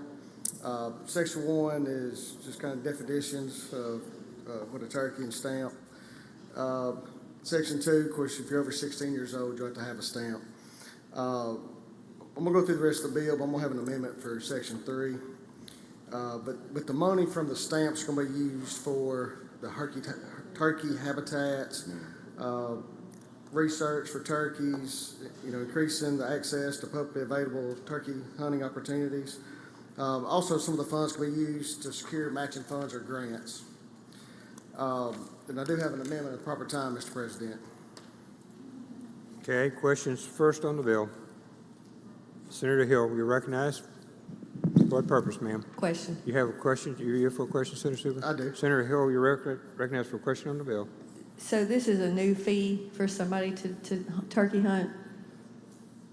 Yes, ma'am, and the amendment answered a lot of these questions on your. Pardon? The amendment we're going to offer is going to answer a lot more of your question on the fee. Okay, and the other question is, where will the funds go and what will they be used for? So the funds, and that's in section 7, if you look through line 51 down through 68, the funds are, obviously to pay for the cost of the stamp, restoring, enhancing, protecting wildlife, wild turkey populations, turkey research, also to help like turkey habitats, and then also to help secure some of the matching funds that we can secure. Secures federal matching funds? Yes, ma'am. And that's on lines 65 through 68. So that's probably the major reason is to draw down, that's probably the major reason is to draw down the federal conservation funds? I think that's. Because we got the outdoor stewardship grant fund now to help with habitat restoration and stuff like that. So I would think the primary reason would be to draw down federal funds. Well, I don't think it's a primary reason, but I can get clarification from the department on that exact question. But like if you look under section 7, it gives us section A, B, C, and D that describes exactly what the funds are going to be used for. Okay, so that basically just keeps track of how many turkeys are killed and where. Well, I mean, look, I don't hunt turkeys, so that's why I'm asking these questions. Right. Well, currently you're supposed to tag and report every turkey that's killed. Okay. But this is to help more with, like I said, the habitat. So you already have to have a tag for the turkey. This is just another fee to hunt turkeys, basically. Yes, ma'am. And a lot of this is geared towards the out of state. We have such a large group of out-of-state hunters coming to the state. Well, can we just do it for out-of-state people and not punish our own folks? Well, yes, ma'am. And I'll show my amendment here in just a second, and I think you'll like that. Okay, I'll wait for your amendment. Senator Seymour, for what purpose? Question, Mr. President. You here for a question, Senator Super? Yes, I do. Senator, on the fee increase, what guarantee do we have of the $10 being spent as we are statutorily allocating it toward? The last time that we gave this agency an increase in license fee in 2016 was to increase our law enforcement branch, and here we are over 8 years later, and we have not seen no significant increase in law enforcement. And I think that goes back to section 7 of why we put in that statute exactly what the money can be used for, because it says all revenue from the proceeds of stamps shall only be used and expended for the following objectives. So I think we're trying to prevent the issue that we had years ago. My second question is, we have a lot of young adults that were, when they were born, or just grandpa or the dad decided to buy them a lifetime hunting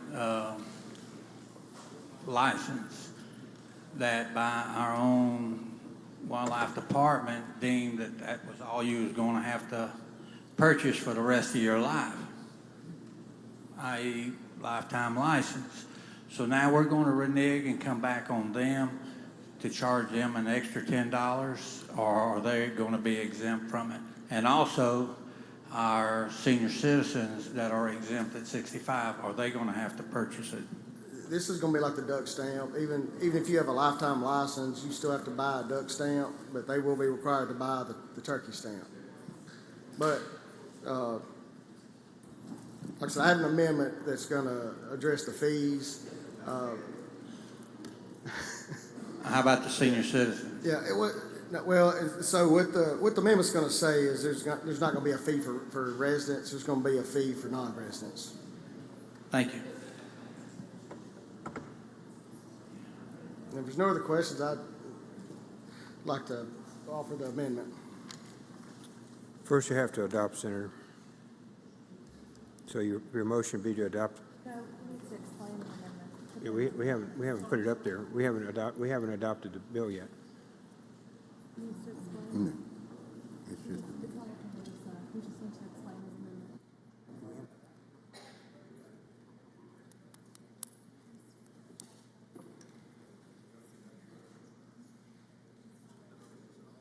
I'm sorry. Okay, we got the amendment up? So our amendment is to replace lines 32 and 34.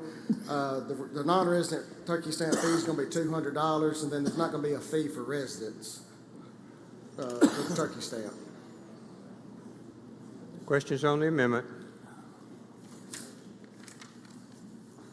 Seeing none, ready for your motion on the amendment, Senator. I move to adopt the amendment.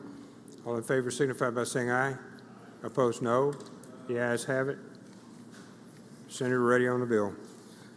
I move to adopt the bill based on the morning roll call for final passage.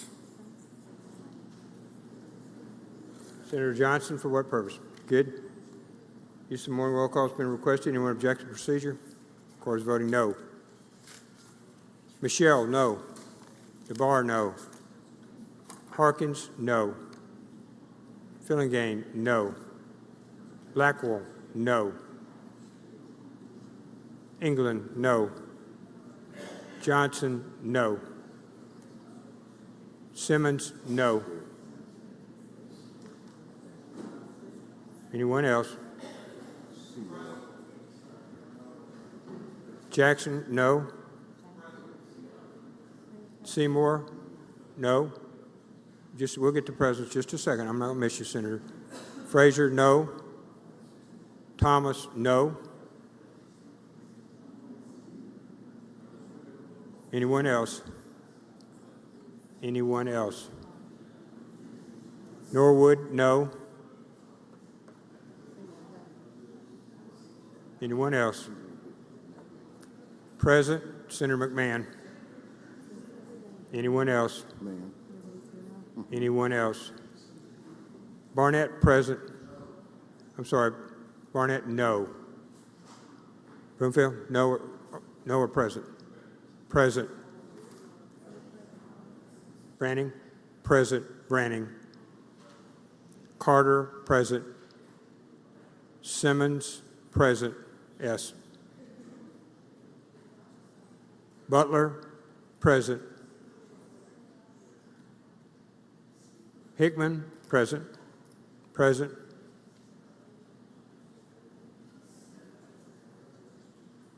Anyone else? Okay, all right, 1 second.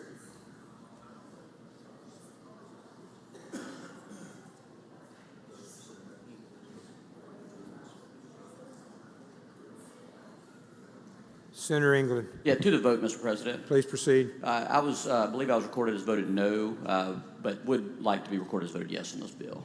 Yes, England. Senator Johnson. Introduction.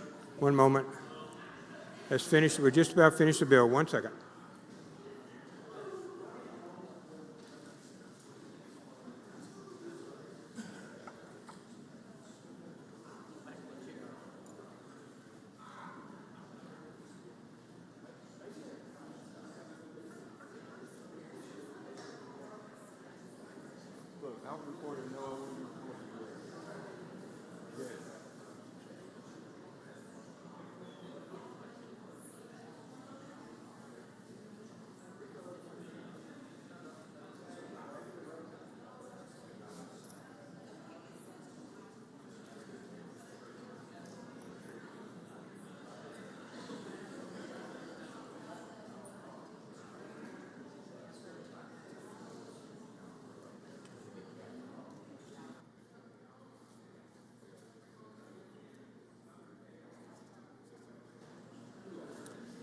Bill passes. Senator Barnett. Senator Barnett, for what purpose?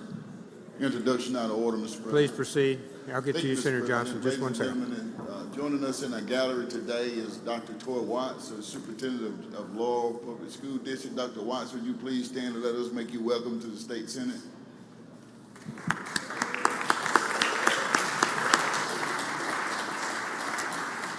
Senator Johnson. Thank you, Mr. President. Also in the West Gallery, sitting next to Dr. Watson, is Dr. Titus Hines, who is the superintendent of Perry County Schools. Please stand and let us make you feel welcome. Welcome.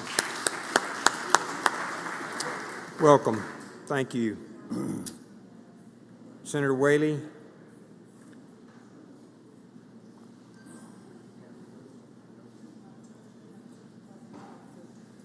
Retain 147, 148. Senator Boyd. 149 passed. Senator England. Senator England. Passed. 150. Senator Wiggins. Pass and retain all of those through 154. Senator Blunt. Senator Blunt. Pass and retain 155 and 156. Senator Sparks. Recognize Senator Sparks. We're on 157, Senate. Would ask that number 157 be called up and title Mr. read. Clerk, please read the title. Senate Bill number 2569, State Employee Telework Policies amend. Make the usual motion. Senator makes the usual motion. All in favor signify by saying aye. Aye. Opposed, no. The ayes have it. I'd like to have the opportunity to explain the bill. Recognized to explain the bill. Thank you, Mr. President. Senate Bill 2569 simply addresses telework policies across the state, and that if we're going to have telework, that it would in fact have to be a policy that is written. We talked about the personnel board. Obviously, a lot of this happened during the COVID pandemic, and if agencies want to use telework, that is good, but they will need to have a policy and make sure that their employees know what those policies are. That is a brief explanation of the bill. I would yield to any questions. Some questions on the bill. Seeing none, we're ready for your motion, Senator. Move for passage on the morning roll call. Use of the morning roll call been requested. Anyone object to procedure? Opposed, voting no. Present. Seeing none, bill passed by use of the morning roll call, voting aye. Senator, you recognize 158. 158, like to pass and retain. 159, like to have the bill called up and the title read. Mr. Clerk, 158 stays, pass and retain its place on the calendar. 159, Mr. Clerk, please read the title. Senate Bill number 2572, State Workforce Investment Board, amend to allow for proxy participation in meetings to meet quorum. I make the usual motion. Senator makes the usual motion. All in favor signify by saying aye. Aye. Opposed, no. The ayes have it. Please proceed, Senator Sparks. Thank you, Mr. President. Senate Bill 2572 simply allows for proxies for positions for the SWIB board. This body and the legislature reconstituted the SWIB board a couple of years ago. If you look on line 71, there are several executive directors, such as the Department of Employment, Security, Rehabilitation Services, Public Education, Development, MDA. We did not allow their designee to be a representative. Sometimes it is hard to get a quorum, so we are simply adding the designees of the already appointed people to the SWIB board to attend the meeting in order to meet a quorum. As an explanation of the bill, I would yield to any questions. Questions on the bill? Seeing none. Move the passage on the morning roll call. Use of the morning roll call been requested. Anyone object to procedure? Voting is no. Present. Seeing none. Thank you, Senator Sparks. The bill passes by use of the morning roll call. Switch to Senator Barr. I'd like to pass item 160, retain its place. Taking place on the calendar number 160. 161, Senator. Have the title read. Mr. Clerk, please read the title. Senate Bill number 2232, Newton Municipal School District requiring election of board of trustees by population of the school district. To make the usual motions. The usual motion. All in favor signify by saying aye. Aye. Opposed, no. The ayes have it. Please proceed, Senator Barr. Thank you, Mr. President. I move for adoption of the committee sub, and I've requested permission to explain the committee sub. You recognize Senator Barr to explain this committee substitute. Thank you, Mr. President. This is a bill coming to us as a request from the Newton Municipal School District, Senator McConn's bill. What it is currently this district, they appoint their 5 school board members, and they would like to go to elected. We have resolutions from the school district and the city to move towards that. And so what they will do with the timeline for that, it only affects this school district. Beginning within 45 days of July 1st of this year, they have to draw the district lines for the trustees. Candidates have to qualify by September 1st of 24. There will be an election on the first Monday in November of this year for the new board members. They take office the first Monday of January, and then they will begin to have elections every 4 years thereafter. That's an explanation of the committee sub, Mr. President. I'll yield for any questions. Questions on the committee substitute? Okay, Senator, we're ready. Move for adoption, committee sub. All in favor signify by saying aye. Aye. Opposed, no. The ayes have it. Ready on the bill. Move for passage by use of the morning roll call. Use of morning roll call been requested. Anyone object to procedure? Voting no. Present. Seeing none, the bill passes. Voting aye on the morning roll call. 162, Senator DeBar. Call that item up. Have the title read. Mr. Clerk, please read the title. Senate Bill number 2349, cardiac emergency response plans require schools to implement and provide procedures and certain immunity related thereto. Make the usual motions. Senator makes the usual motion. All in favor signify by saying aye. Aye. Opposed, no. The ayes have it. Please proceed, Senator. Ask you recognize Senator Boyd to explain Senator the Boyd, bill. you're recognized to explain the bill.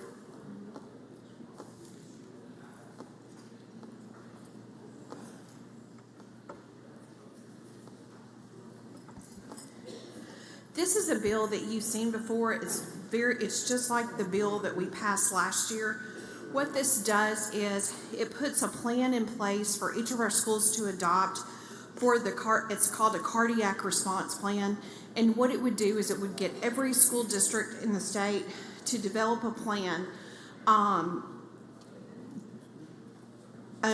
cardiac response and what they do when somebody has a cardiac response there at school. It also applies to our athletic facilities. We have the Athletic Association here today lobbying in the bill that are very supportive of the bill so that we can put procedures in place. Senator Hickman testified before the committee of where a situation where this would have been very helpful at the school, one of the local school districts that he represents. It establishes a cardiac response team. It tells what the team to do once that notification is sent back. It also has a plan for making sure that your AED devices in schools are placed in the appropriate places. You work with drills, updating it once a year so that everybody knows what to do within a school system. Our Heart Association is obviously very much supporting this bill. We also put a Good Samaritan clause in here that anybody who it helps with that is immune from civil liability. That's an explanation of the bill.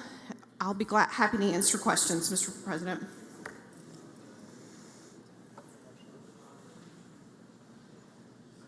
Questions on the bill? Questions? Seeing none, Senator? I move for adoption of the bill on the use of the morning roll call. Use of the morning roll call being requested. Anyone object to procedure? I was voting no. Present. Thank you, Senator Boyd. Bill passes by use of morning roll call. All voting aye. We go to 163. Senator.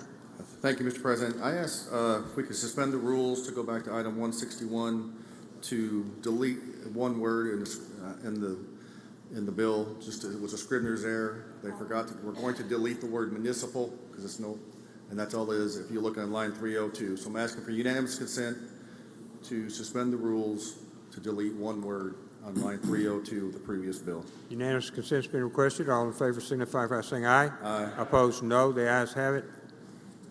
Thank you, Mr. President. Appreciate it. No motion needed. We'll go to 163. Ask pass and retain items 163 to 166. Pass and retain 163 to 166. Thank you, Chairman DeBar. Senator Barnett. We're on 167, Senate. Thank you, Mr. President. I ask that we call up item 167 on today's calendar and have the title read. Mr. Clerk, please read the title. Senate Bill number 2451, corrections require implementation of improved model for projecting inmate population growth. Senator make the usual motion. Senator makes the usual motion. All in favor signify by saying aye. Opposed, no. The ayes have it. Thank you, Mr. President. I ask that we adopt the committee sub and ask Senator You recognize to explain this committee substitute, Senator Younger. Let's go. Thank you, Mr. Chairman. Thank you, Mr. President. In 2022, PEER found that MDOC's system for managing its inmates offender track was an outdated system that will no longer be supported by the system's vendor as of June 30th, 2025. The system also had unreliable, inaccurate, and incomplete data records. The bill will require MDOC to purchase a new system that collects important data on all the offenders in the state's custody. The data is critical for ensuring accountability with the MDO system and providing information that people need to make good decisions related to the inmates in the state's custody. In 2023, PEER found that MDOC does not have a solid inmate population growth model that it uses in its budgeting process. MDOC claims that it doesn't use its own model because it produces inaccurate projections of the inmate growth. This bill would require that the commissioner develop a solid growth model to forecast the state's inmate population. The model must produce a 10-year forecast, have a monthly review process, and MDOC must consult with other states that use more accurate models like Arkansas does, for example. That's pretty much what this bill will do. I yield for any questions. Questions on the bill? On the committee substitute, I'm sorry.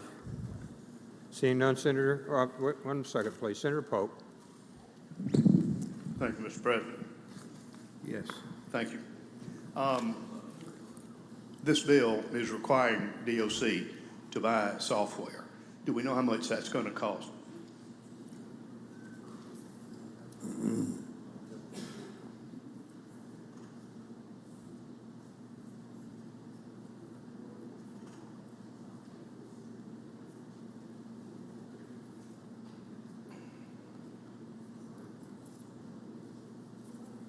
We do not at this time, Senator Pope, but we're going to work with the House, and we should have a number by the end of the session. Okay. But it will have to be an appropriation from the state? Yes. Okay, thank you very much. Thank you. Other questions? Seeing none, Senator. Adopt committee sub by the use of the morning roll call. Well, it's just a general, all in favor of the committee substitute, please signify by saying aye. Opposed, no. Okay, we're ready on the motion now. Make use of the morning roll call to adopt. Use of the morning roll call has been requested. Anyone object to the procedure? Court is voting no. Present. Seeing none, thank you, Senator Younger. Thank you, Senator Barnett. Senator Fillingham. Senate Rule 168. Thank you, Mr. President. I'd like to skip item number 168 and have it retain its place on the calendar and go to item 169. Mr. Clerk, please read the title. Senate Bill number 2174, motor vehicle theft, revised penalty for. Make the usual motion. Senator makes the usual motion. All in favor signify by saying aye. Opposed, no. The ayes have it. Please proceed, Senator. Thank you, Mr. President. This bill amends Section 97-1742 to provide that the crime of motor vehicle theft shall be a felony. For the first offense, the crime is punishable by a fine of not more than $10,000 or imprisonment in the custody of the Department of Corrections for a term of not less than 5 years, but not to exceed 20 years or both. For a second offense, the crime would then be punishable by a fine of not more than $20,000 or imprisonment in the custody of DOC for a term of not less than 10 years, but not to exceed 40 years or both. And finally, the bill provides that the minimum terms imposed under the section shall not be reduced or suspended, nor shall such person be eligible for probation or parole before the expiration of the minimum term of that incarceration. This is a bill we passed last year. Of course, we ran into a little bit of problem on the other end of the Capitol, but we are presenting again this year. Be happy to answer any questions. Questions on the bill? Seeing none, Senator, we're ready for your motion. I move that we adopt the measure by use of the morning roll Use call. of the morning roll call been requested. Anyone object to the procedure? Court is voting no. Simmons, no. Blunt, no. Anyone else? Anyone else? Seeing none, the bill passes by use of the morning roll call. 2 noes. We go to 170. Thank you, Mr. President. I'd like to go to that item, call it up, and have the title read. Mr. Clerk, please read the title. Senate Bill number 2175, receiving stolen property, revised the crime of. Make the usual motion. Senator makes the usual motion. All in favor signify by saying aye. Aye. Opposed, no. Please proceed, Senator. Thank you, Mr. President. This bill amends subsection 6 of 97-1770 to provide that receipt of the stolen property valued in excess of $25,000 shall be a felony with a mandatory minimum term of imprisonment of not less than 5 years.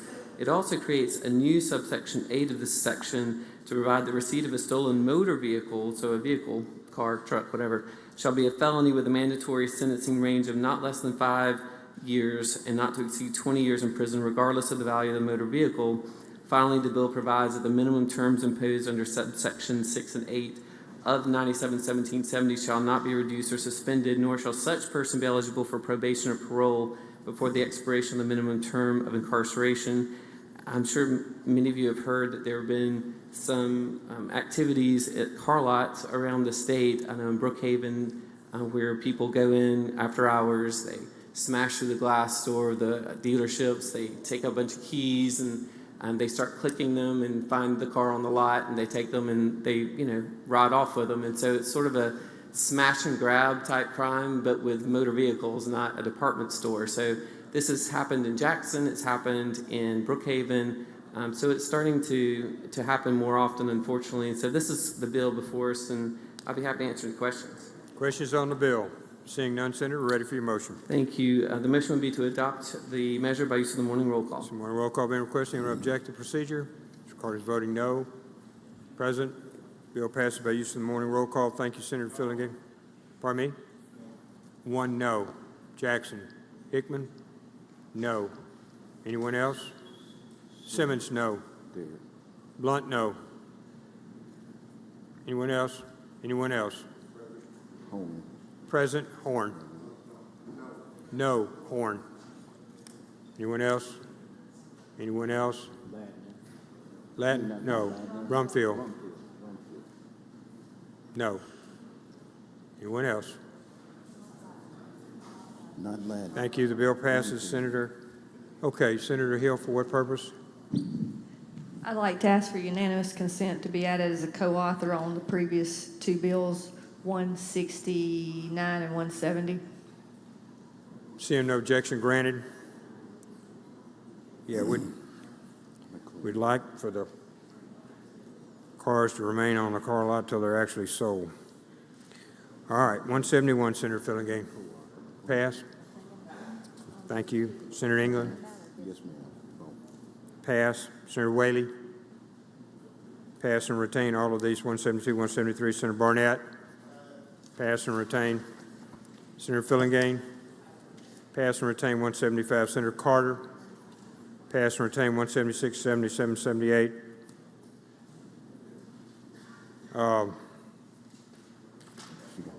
Senator Barnett? Pass and retain 179. Senator Whaley? Pass and retain 180, 181. Senator Bryan? Pass and retain. Senator Wiggins? 183 to 188. Pass and retain. Senator Polk? Pass and retain 189 to 193. Senator Boyd? Senator Boyd? Senator Boyd, pass and retain 194 to 196. Senator McMahon? Pass and retain now to 198. Senator Williams? Pass and retain 199. Senator Michelle? Pass and retain 200 and 201. Senator Fillinger? Pass and retain 202 to 204. Senator Carter? Pass and retain Senator McCon? Pass and retain Senator Sparks? Pass and retain Senator Bryan. Pass and retain. Senate, we're over to Senator Simmons, 210. Senator Simmons. Pass and retain 210, 211, 212. Senator McMahon. Pass and retain Senator Johnson. Senator Johnson. Pass and retain Senator Blackwell. Pass and retain 215, 16, 17. Senator DeBar. Pass and retain 218 to 220. Senator Younger. Pass and retain 221. Senator Wiggins. We're on 222. Senator Wiggins, you're recognized.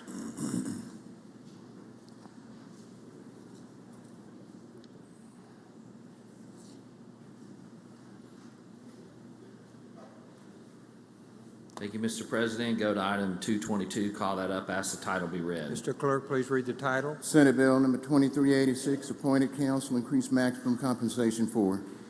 Make the usual motion. Senator makes the usual motion. All in favor signify by saying aye. Aye. No, granted. Please proceed. Thank you, Mr. President. Simple bill. Actually, this has been recommended to us by both the prosecutor and defense bars. Bottom line is we're raising the compensation for representation of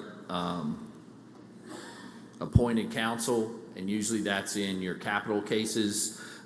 It's the general consensus that it's actually been low for the type of work and the effort that goes into it, and we're raising it up to $5,000 in circuit court, whether on appeal or originating in the court, and then $15,000. It's not to exceed $15,000, and those amounts again are to not exceed where they are. And just for a little bit of background, in such cases, the counties are responsible for having indigent care and capital cases and things like that for providing representation in the circuit courts. So with that, I'd be happy to answer any questions.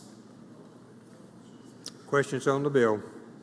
Seeing none, Senator, we're ready for your motion. Move passage on the morning roll call, Use Mr. the President. morning roll call been requested. Anyone object to procedure? Voting no. Present. Present. Hill. Present. McClendon. Present. Tate. Not voting. Sparks. Anyone else? Present. Chisholm. Present. Suber. Present. Barrett. Anyone else? Anyone else? Bill passes. Thank you, Senator Wiggins. With exceptions noted, Mr. Clerk. Senator Bryan. Senator Bryan. Pass and retain Senator Boyd. Pass and retain 224, 225 Senator Blackwell. Pass and retain Senator Wiggins. Senator Wiggins, we're on 227, sir. If you want to take any of those up, you have. Pass 227, 228, sir. Pass 227 to 230, retain their place on the calendar, go to 231. 231, Mr. Clerk, please read the title. Senate Bill number 2260, right to counsel, authorize state defender to provide where there is a constitutional right. Make the usual motion. Usual motion. All in favor signify by saying aye. Opposed, no. Aye. The ayes have it. Please proceed, Senator Wiggins. Mr. President, call up the committee substitute in lieu of the original bill and be allowed to explain. You're recognized to explain the committee substitute, sir.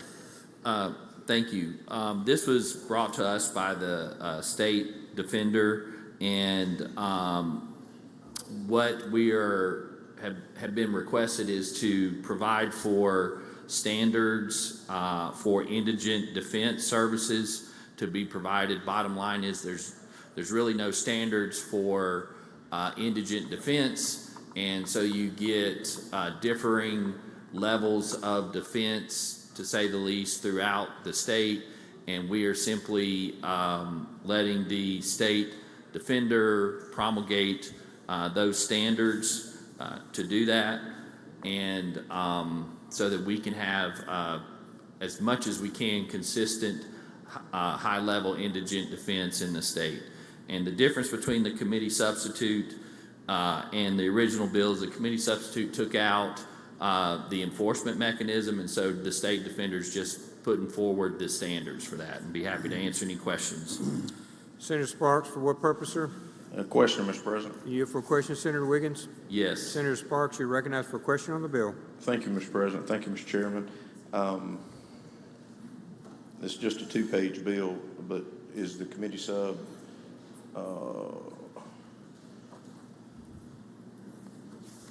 so we're going to allow the state public defender, one individual, to promulgate and implement standards that are going to be binding on all 82 counties, where the counties actually have to pay for the services?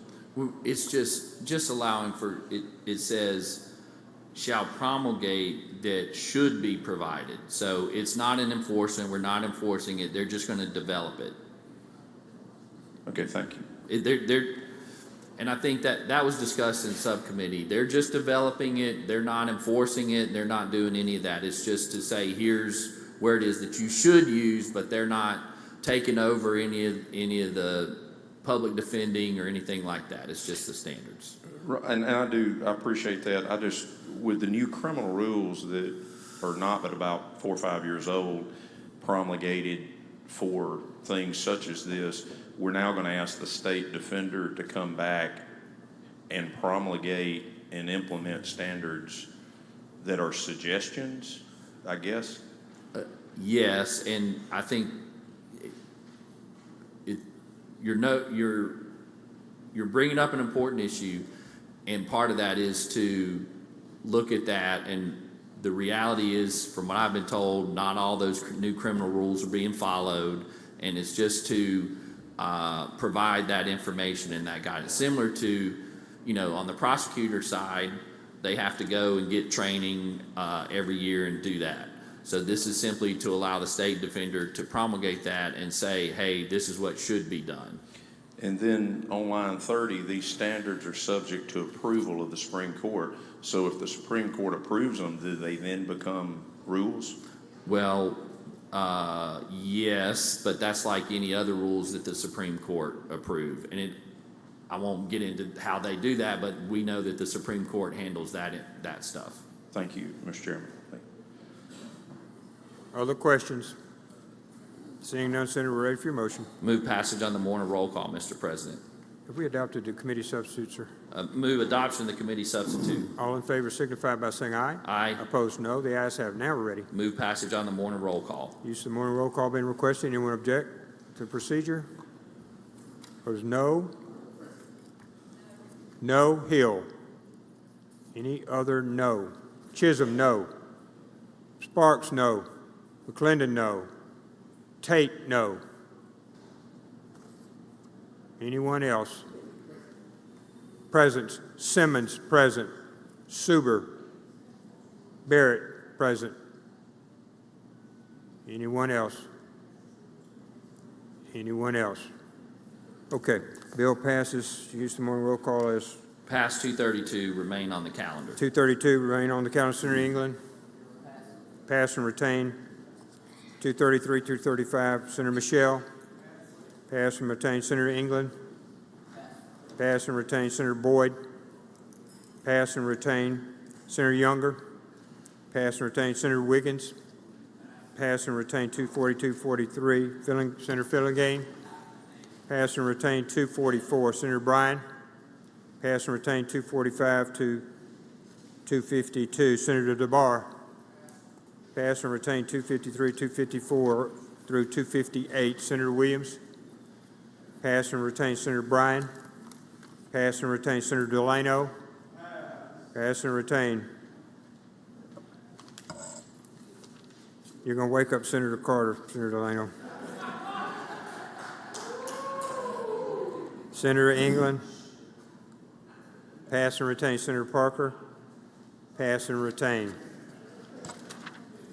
Okay, very good work. I anticipate we had 265 bills. I do appreciate everybody's hard work today.